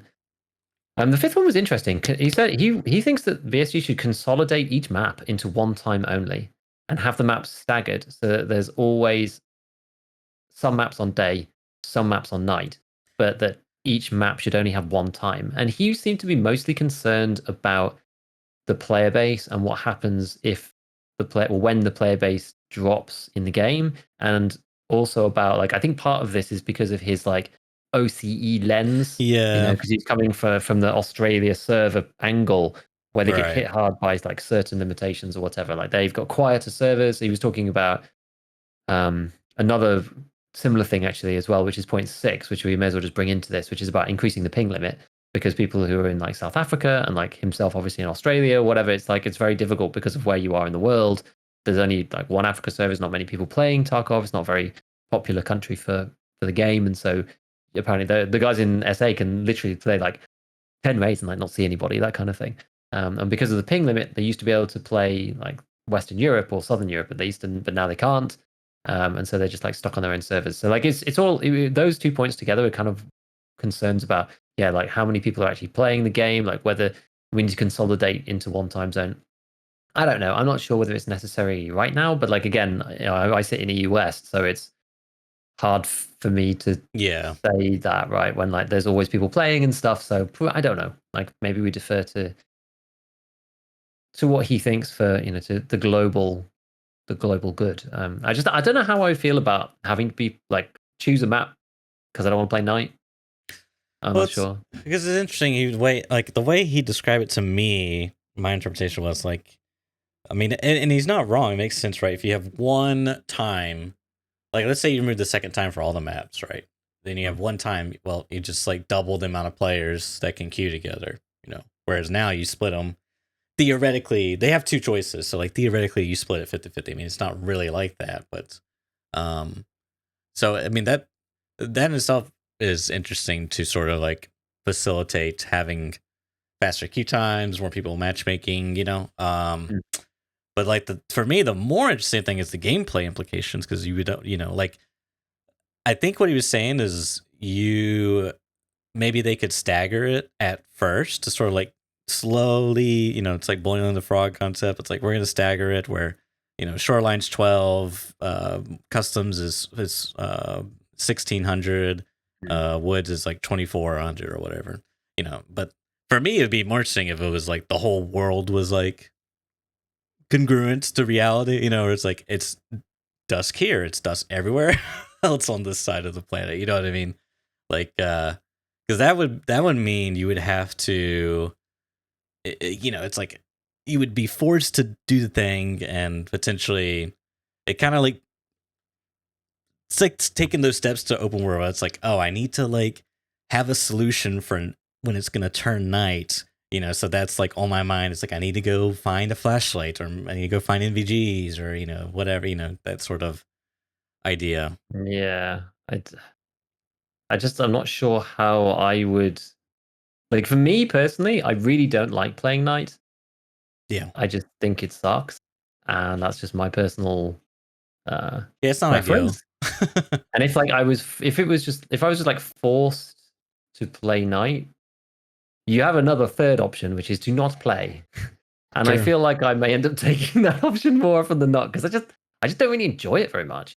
So I'm just like, man, I'll just like wait it out and play day or whatever. Like, it can be okay. It can be kind of interesting. Like, it's fine. I did one tournament like ages ago, back when I had more free time, and it was like 3 hours, and we played customs only, and you just had to play one side. So it was like right side time, I think, to make sure everyone was queuing in the same thing. The implication of that was that it was like day, dusk, night, then back through to the day again, and we actually played through like a full 24-hour like Tarkov cycle, which is kind of interesting. So like the bits in the middle where you had to use MVGs, and then you're like trying to judge whether you needed them or not for each different raid.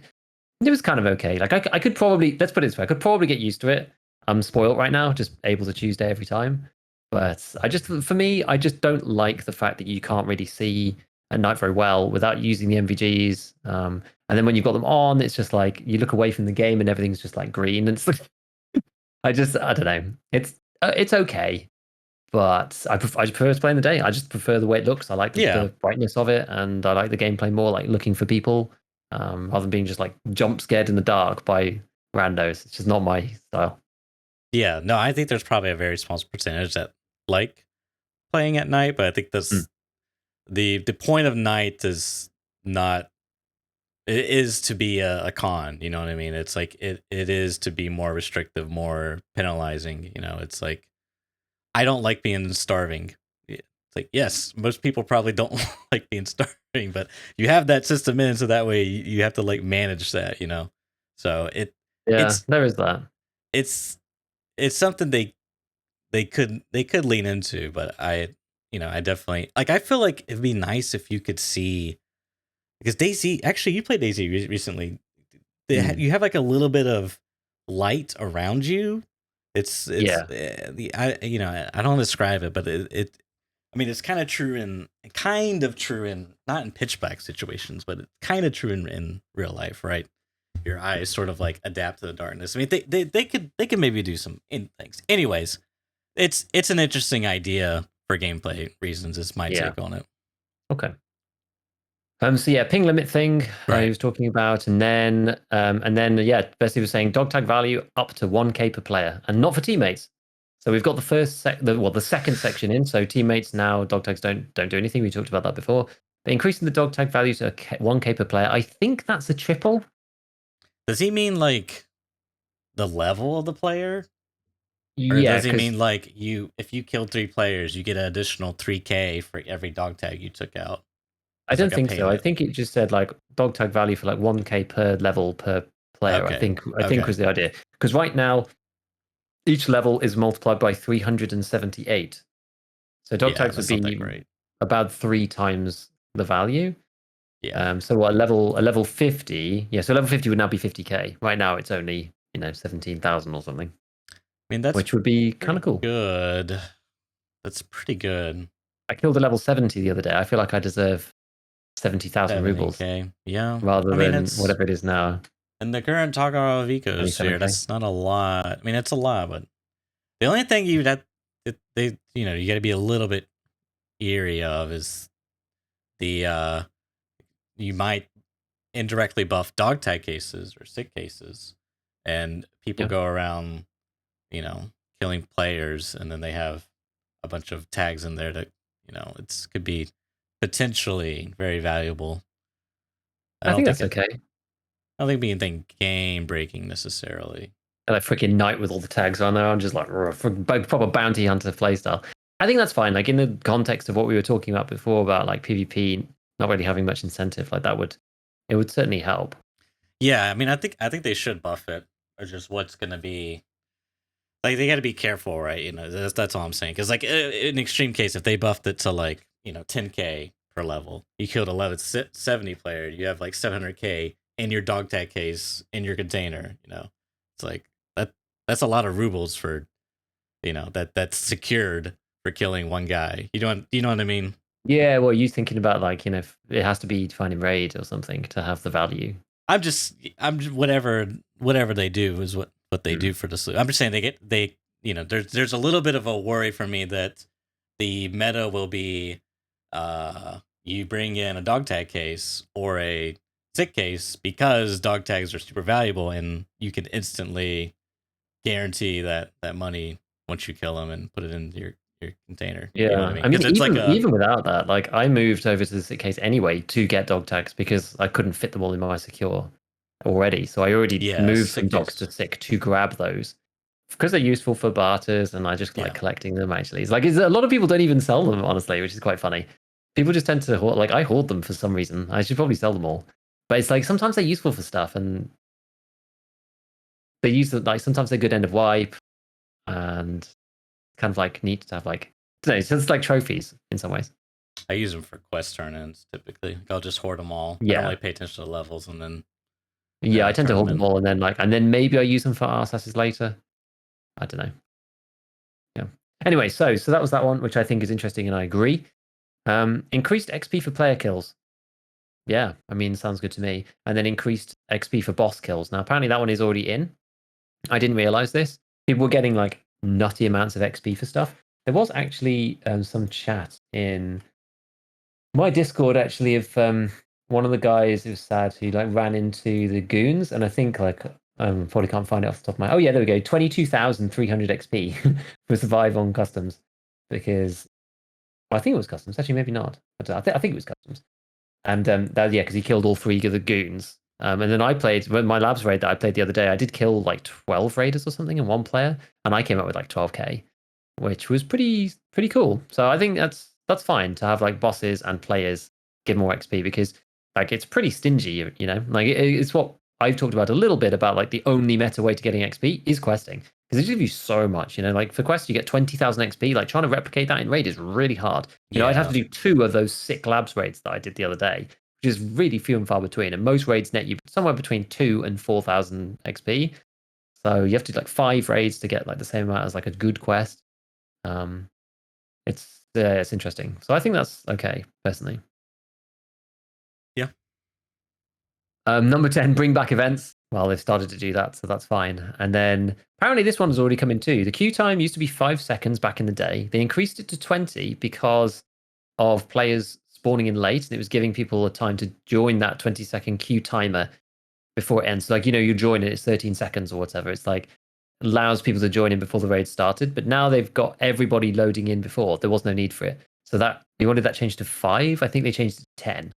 So now the game starts in 10 seconds rather than 20. So every raid, everyone gets 10 seconds back, which, you know, adds up over time. Like if it's not necessary anymore because they changed the system, then great.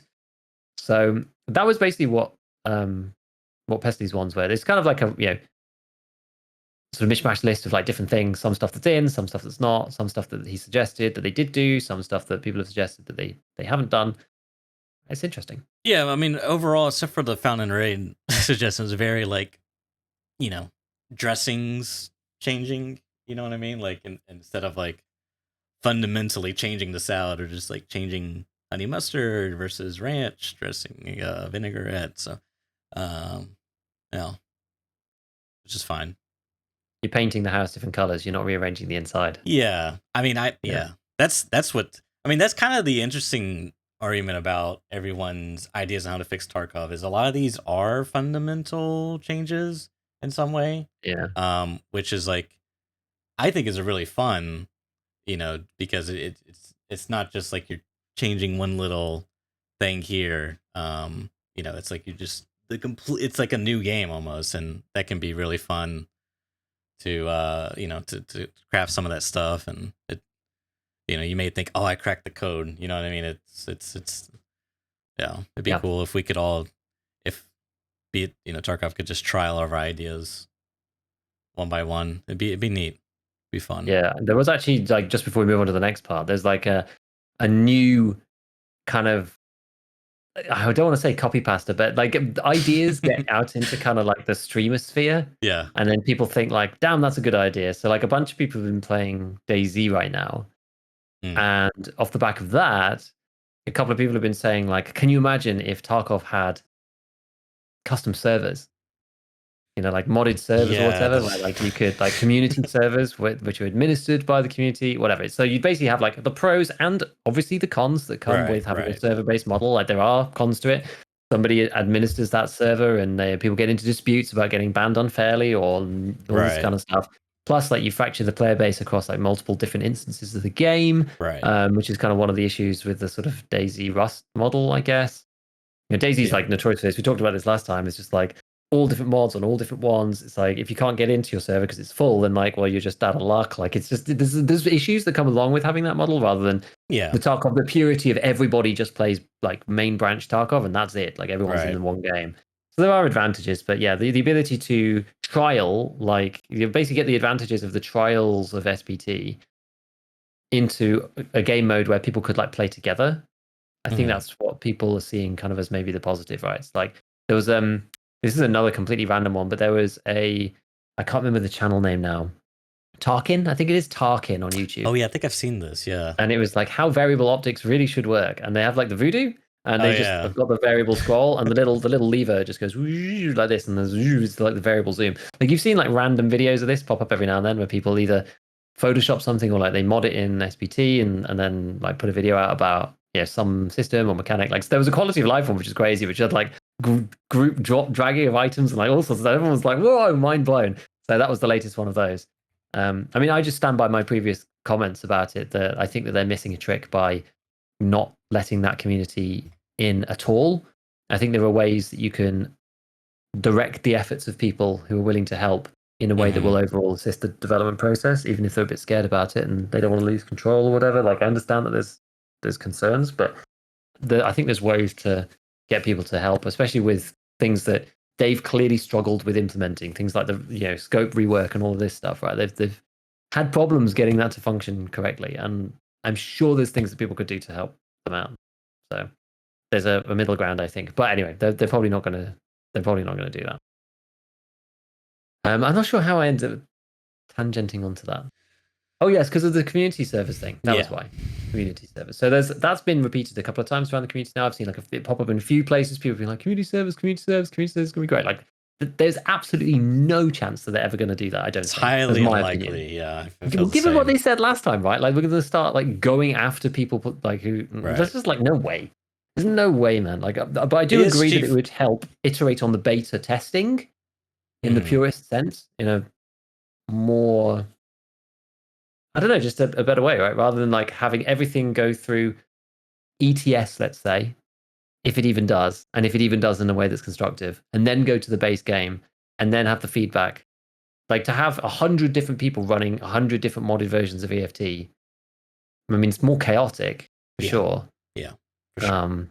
But I mean, the one pro is you do have a lot of choice in your preference, which is I mean, sometimes too much choice is kind of an issue of its own, like you said, but having the choice is also really nice as well.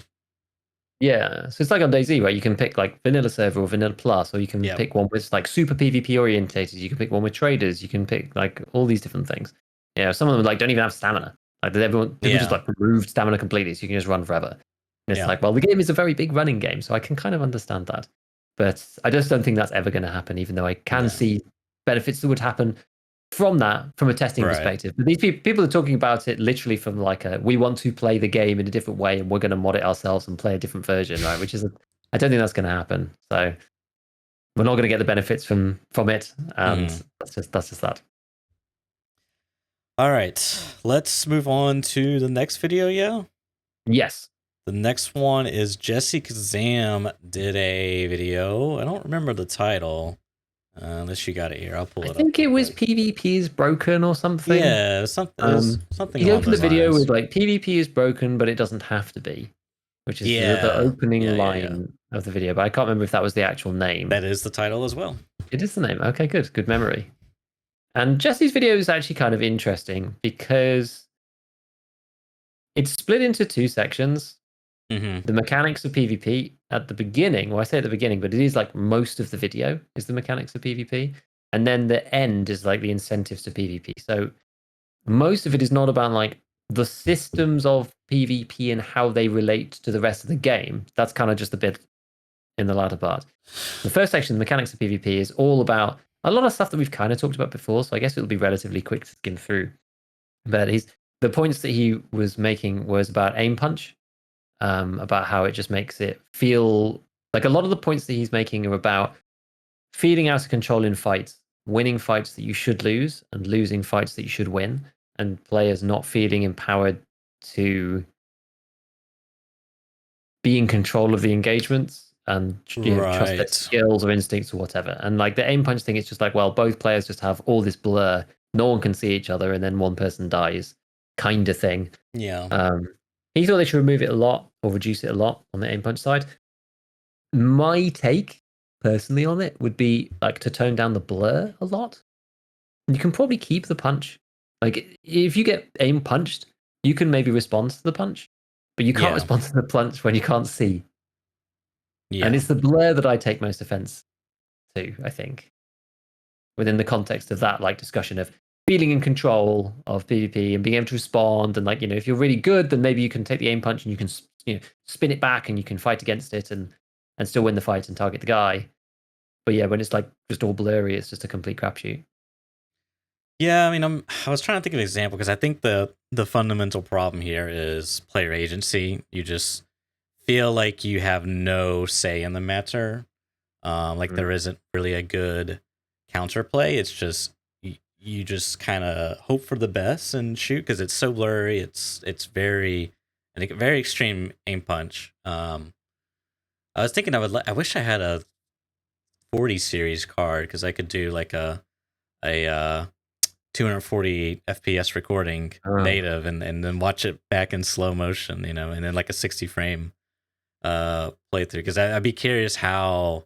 Because if you've ever done frame by frame aim punching, it's like sometimes it's like 2 to 3 frames, and it's like one frame you're on target, next frame you're like looking at the forklift 179 degrees next to you. It's like it's really intense. But anyways, so yeah, I think because I can't really think of anything else in Tarkov that's like takes away that player agency. Like maybe like I guess like weapon jams, but you could argue like just repair your weapon. I mean, with like, I guess you could maybe argue with aim punch, just don't get shot, bro. Lol. But but like, you're gonna get shot.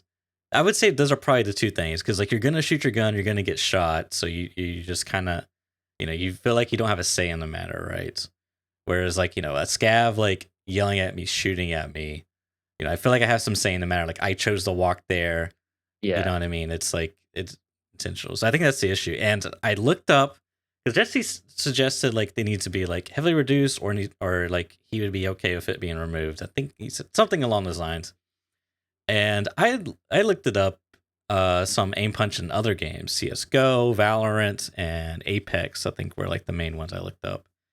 And theirs is a lot less, dude. Like a lot less. And it's interesting because there's kind of different design philosophies in each. Like in Valorant, you only get aim punched when you get shot in the head.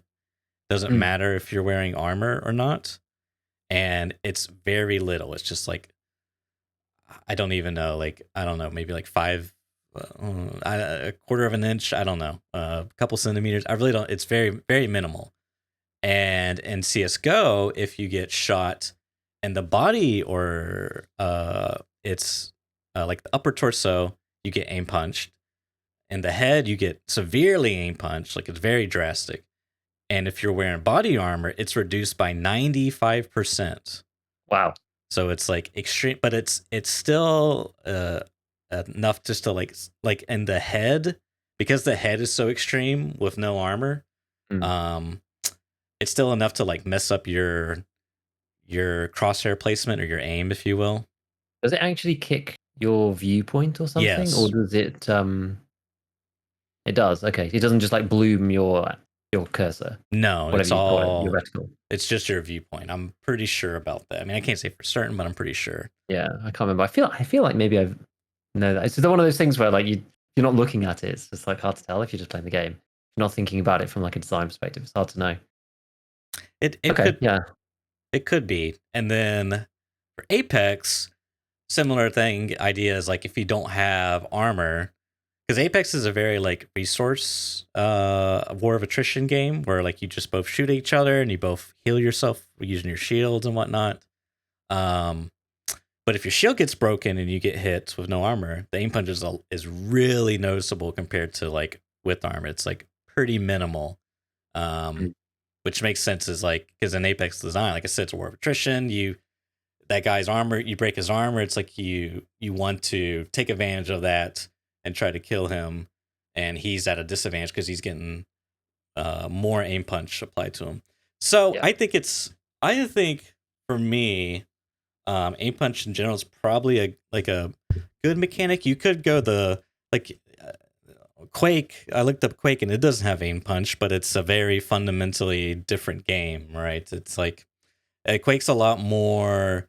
It was interesting because we talked about it not too long ago, but Quake's a lot more movement mechanically based and like knowledge based. Like it's very, because I was watching a video and some like top player was like, a lot of people are like hyper focusing on precision and aim labs, and like that's, in his opinion, that's not what you should be focusing on. You be focused on your movement and like consistency and whatnot. But anywho, there's a lot of different ways you could do it, and I think the way BSG done it is like probably hyper realistic. And I want to say, I know I'm rambling, I'm sorry, I want to say, is CZTL in the chat? Probably not, it's pretty early, but I want to say, I think he was earlier, because he did a video on aim punch. I haven't looked at it.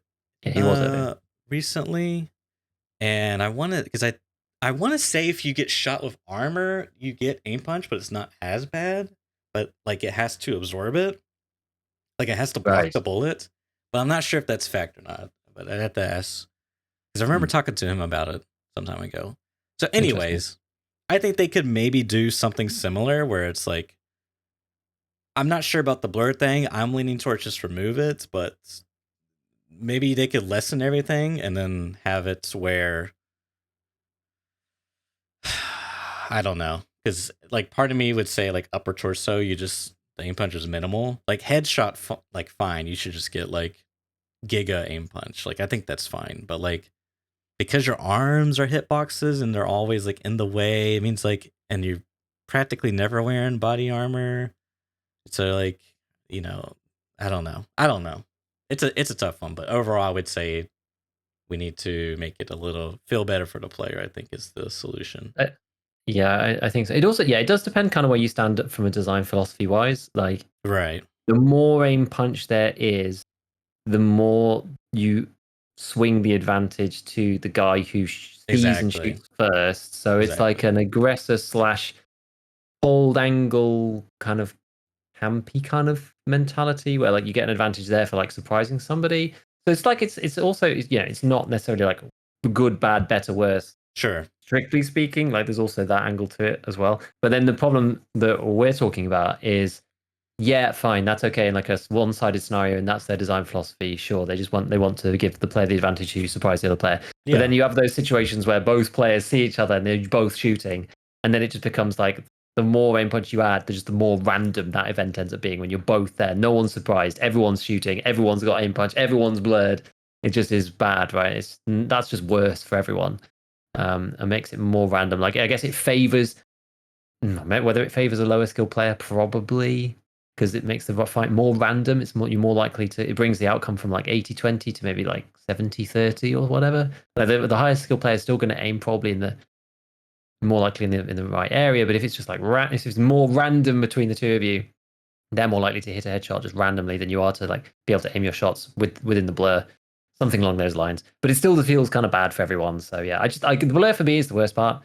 The punch I'm not as bothered about if you can adjust, but the blur's bad. Like when you go through it like frame by frame, there are some like random frames where it's just like unblurred and then reblurred again. I think it's like as you get hit. It's just no graduation. It's just like you go from like nothing to just like full blurriness and then back to nothing and then full blurriness. Although, as you said, that's like on 60 hertz, right? So, right. It's hard to know if there's a graduation. Although I was playing in 60 before, so like it literally looked like that. Because I was recording my actual screen in 60. So like it looked like that to me, right? Going from full blur, no blur, full blur, no blur, because my monitor wasn't able to keep up with my GPU. Yeah. So it'd be interesting now to know if it feels better with this. I mean, I don't say it feels any better playing at 165. Well, you have to record at to look at it. But I'm saying that from a player's perspective, like I was playing in 60, and now I'm playing it up to technically 165. It doesn't feel better. So I would be surprised if it's anything other than the way it was before. Yeah, I don't know if you'd be able to notice it, especially if it was no granularity. Yeah, exactly. So then the next one was like blunt and collateral damage, which really, like, instead of blunt and collateral, it's really about the collateral double hit thing and fragmentation. That was really what this section was about. It was about sometimes you fire and you hit somebody with 45 damage with a BT bullet, or 42 damage with a B2 bullet.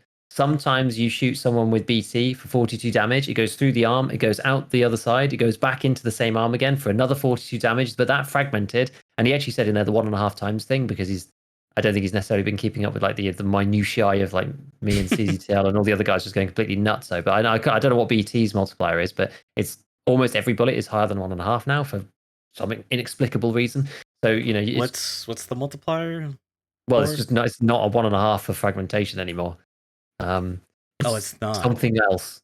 Oh, and okay. it randomly seems to be higher. Like the typical, it seems to be somewhere between 1.6 and 1.9, something like that, depending on the bullet. So you could conceivably have, say, it's 1.8 for BT. I don't know, but it doesn't seem to. It seems consistent. Oh, dude, it's it's a real mess. So you could, in theory, though, take 75 damage plus 40. You could take 117 damage to your arm. Yeah, you've got the 70% like decrease or whatever that you've got to roll in there as well. But 117 damage to your arm raw when you're expecting to take 42. And it's like with M80 or M61, it's like super egregious, right? Because you deal like 80 damage with M80 and it goes through and it hits again. It does 160 raw. Like it's a huge amount of damage. Yeah. It's like one reason why I think M61 is so busted, because you shoot through, you hit someone's arm, you black that out, it goes straight through into their chest and can also deal full damage to their chest as well. Like it's completely insane right now. And the point with the Jesse was making is sometimes you take 42 damage, sometimes you just like die in 2 hits to like random things. It's like way too inconsistent. He basically said remove fragmentation, which I'm actually a fan of now. It's complicated, it's overcomplicated, it doesn't add anything except just like variance to the game. And the game's already got too much variance, right? There's enough variance there. Like you're not going to make the game more interesting by having fragmentation. Like you've already got the armor rolls for penetration and stuff. And just the fact that like you have to shoot and hit body parts. Like I just don't feel that like more randomness is good. And there just like seems to be more bugs with this stuff over time, like the double hit thing and the fragmentation's changed and no one knows why. And it's just like impossible to unpick. So now we don't know whether the PvP systems are good or not, or which bits are fault. It's like it's really hard to then even just give feedback as a tester, which was supposed to be testing this game, and it just seems super inconsistent. And it like degrades some of the game's core mechanics around like buy better stuff, you'll do better. Because there's a clip in there which I actually analyzed from Jesse, which I got him to send to me at one point, which was him getting shot in the arm with the SR2M, and he dies with a slick on in like 3 shots. Like, yeah, maybe it's desync as well.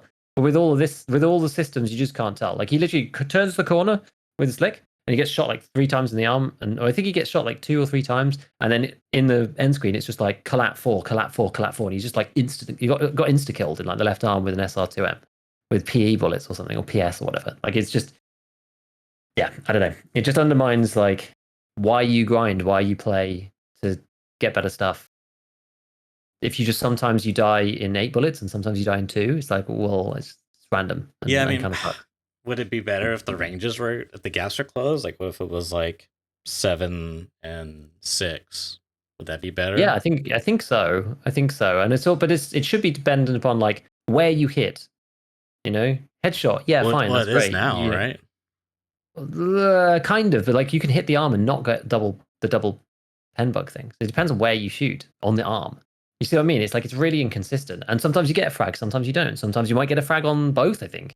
I'm not sure if you can get 2, but if I understand this correctly, to get the most damage possible, you hit the forearm and then you hit the bicep with the same bullet, and on the bicep it explodes in fragments, getting a crit. Is that correct? I think so. Well, and you might even be able to go into chest, like go arm 2, chest, fragment, maybe. I mean, it doesn't fragment on chest now, but you get what I mean, right? Like there's fragment on the second section, which just ends up causing like huge amounts of damage. And with an M80, you end up dealing then like, and I don't know what the M80 multiplier is either. Mm-hmm. That's also probably busted. So that if that's 1.7, say, and you're dealing like 216 raw. It's like most of a PMC's health in 1 hit to the arm. 216 raw. That's going 2 arms fragment. Yeah, with M80. Yeah, like it's bonkers. I mean, yeah, just because like I don't. It's I'm being a little devil's advocate here because like I mean, it's kind of this. In my opinion, it's kind of the same thing where it's like design philosophy or like preference, because you could you can make the case like they shot in the arm, they got the lucky crits, it's like it kind of adds, it's the kind of what we talked about when I talk about Marvel Snap. It's that sort of input randomness versus like output randomness. Like input randomness, you played a card and it's random what it does, and whereas output random is like you do an event and a random outcome occurs off that event. I think I got something like that, and I can't remember which, but one feels worse. One reduces player agency. The other one's like I don't know. It's just kind of I forget. I have to go watch the video again. I think the point with this though, that it's just like I feel like it's too finicky. It's like if I shoot you dead on in the arm, like but off center, it'll do it. If I shoot you there, it won't. If I shoot you there, it won't. Like there's no skill involved. It just happens randomly. And Yeah, you can't. Nobody chooses to make the double hit bug happen. Right. Nobody chooses rounds based upon fragmentation anymore. But I mean, I wonder if that's like, because I could see a path where you actively choose a round of high fragmentation, and it's like you lean into the the crit aspect, the RNG aspect. It's like I can't afford the more consistent round, but I want to go with the more crit round. That I mean, it's.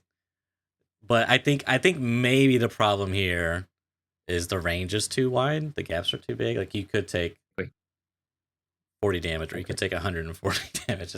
Like before. Before it was fine without the double arm hit thing, and with just fragmentation being 1.5. Yeah, that was acceptable. You're going to take 42, or you're going to take 65.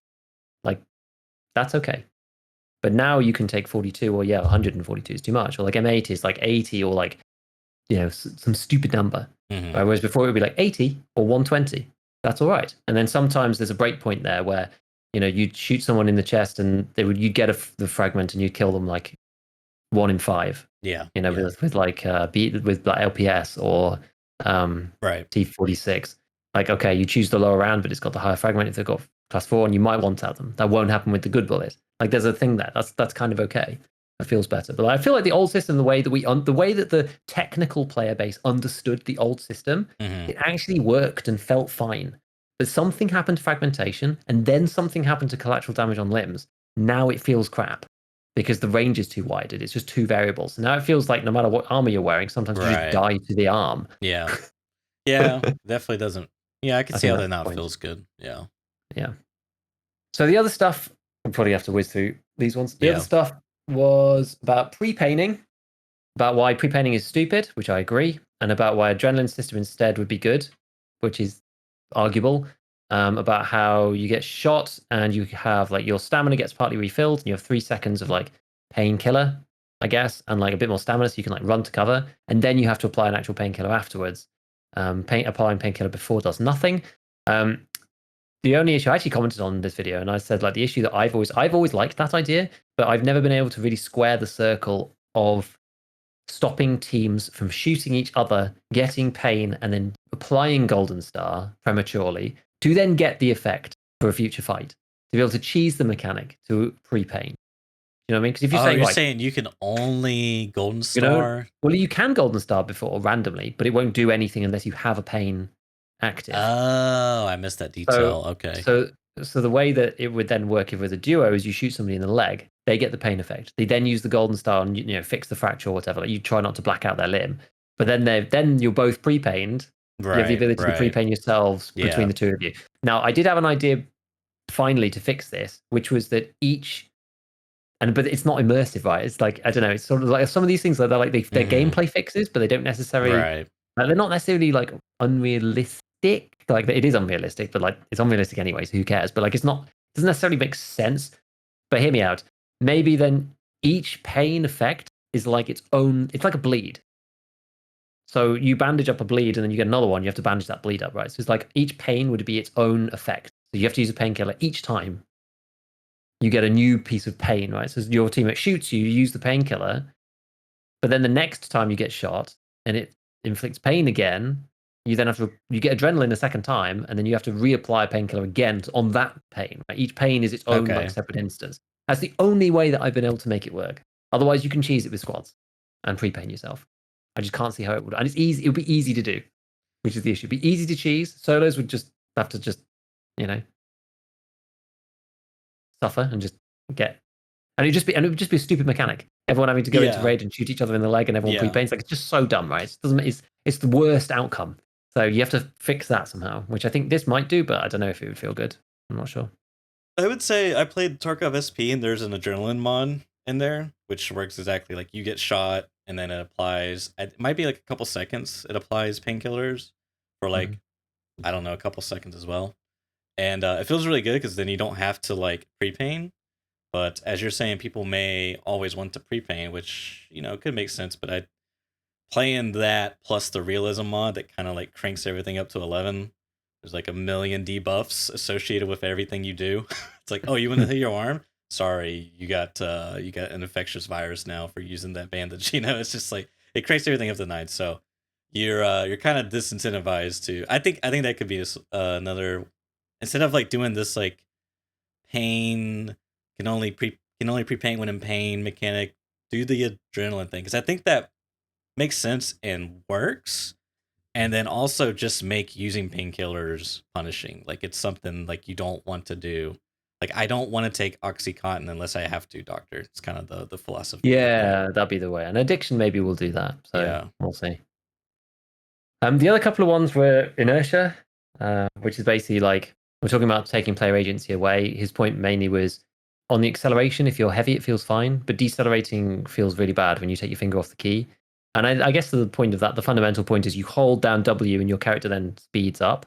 That feels okay because you're holding natural, the thing. Yeah. When you let go of the key and you're just like, you don't know when it's like you've let go. It's like, is it just you're just on ice? Yeah. It's like. Yeah, you're just waiting for the game to slow you down. Like I feel like that would maybe be okay, but and then you talked about the circle strafe, but it's inconsistent there because you can just avoid it with circle strafing. So it should be tuned low when you're heavy. I kind of get it. I don't really have strong feelings about it. Like inertia doesn't bother me all that much. If I'm really that fussed and I'm in a fight, I'd throw my bag on the floor. So it doesn't. I'm not that bothered. And like, it feels a bit weird sometimes, and maybe it could be improved, but I don't really die on the inertia hill. It's not one that I really fight for that strongly. Yeah, I think there's a fundamental issue where you can't.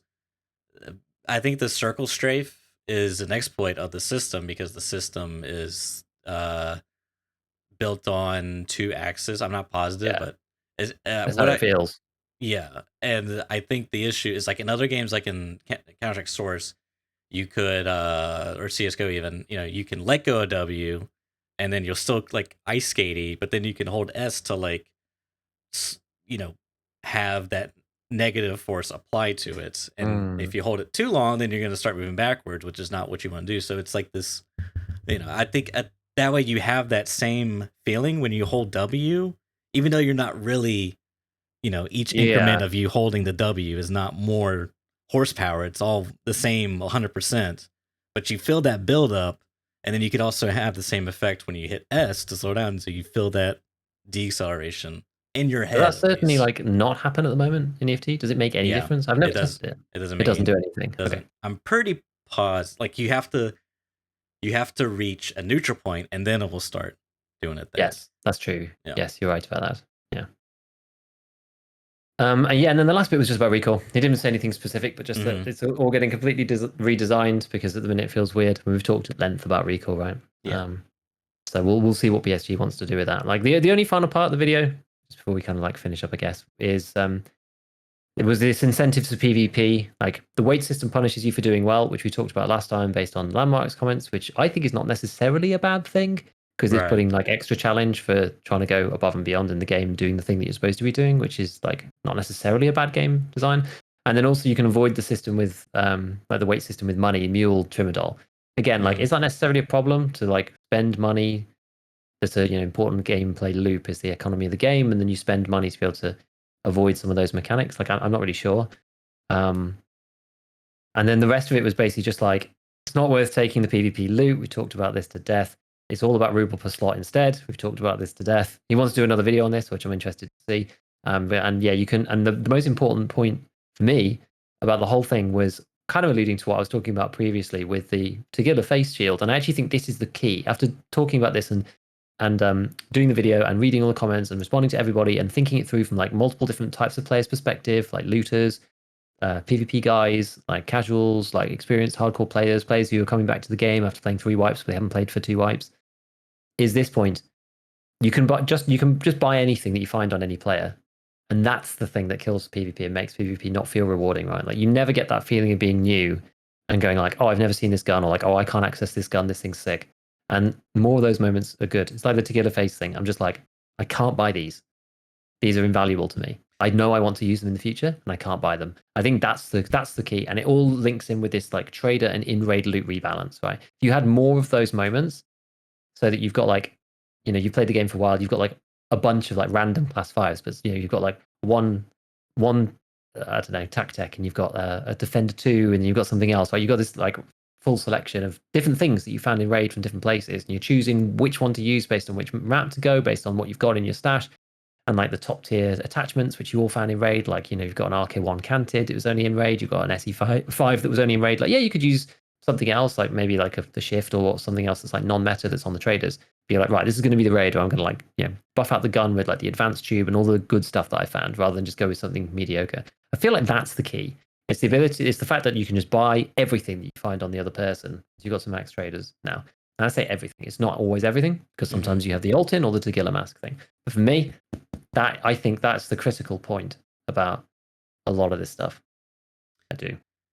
Yeah. I think the traders kind of because like even before Found and Raid, when we had Flea, it was still really exciting to get juiced out M4 because it was worth so much. Like the in some ways the value was contingent off it being locked behind max level traders. You know what I mean?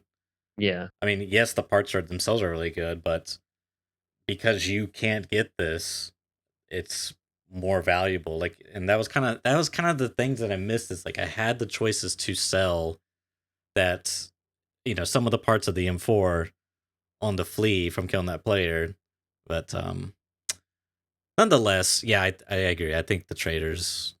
I think there's just like some fundamental issue with like the traders and the economy as a whole. But Yeah, anyways, because you could even have those parts on the flea, right? You could have like the advanced tube on the flea and whatever, and then it would make it exciting to find the person's gun. It doesn't necessarily like break it by having attachments, because attachments are on the flea right now. It's just you can't sell player gear. I guess I guess it would allow you to bypass it though. Whether those things need to be flea banned or not, I'm not sure. But anyway, I think that's something. There's something in there that's the crux of it, I think. Yeah. And my experience yesterday has solidified that, just like with the, because I always use the Alton example, and then I had an actual example in raid where I was like prioritizing the thing, like I can always get the money, I can transmogrify a million busted AKs from my scav run into any of these other items. That's all getting junked. I don't care about these things, but these things I can't buy them, and I want to use them. I can't buy them, and I want to use them. They're so good. That for me, I was just like, this is it, and it made the raid feel sick.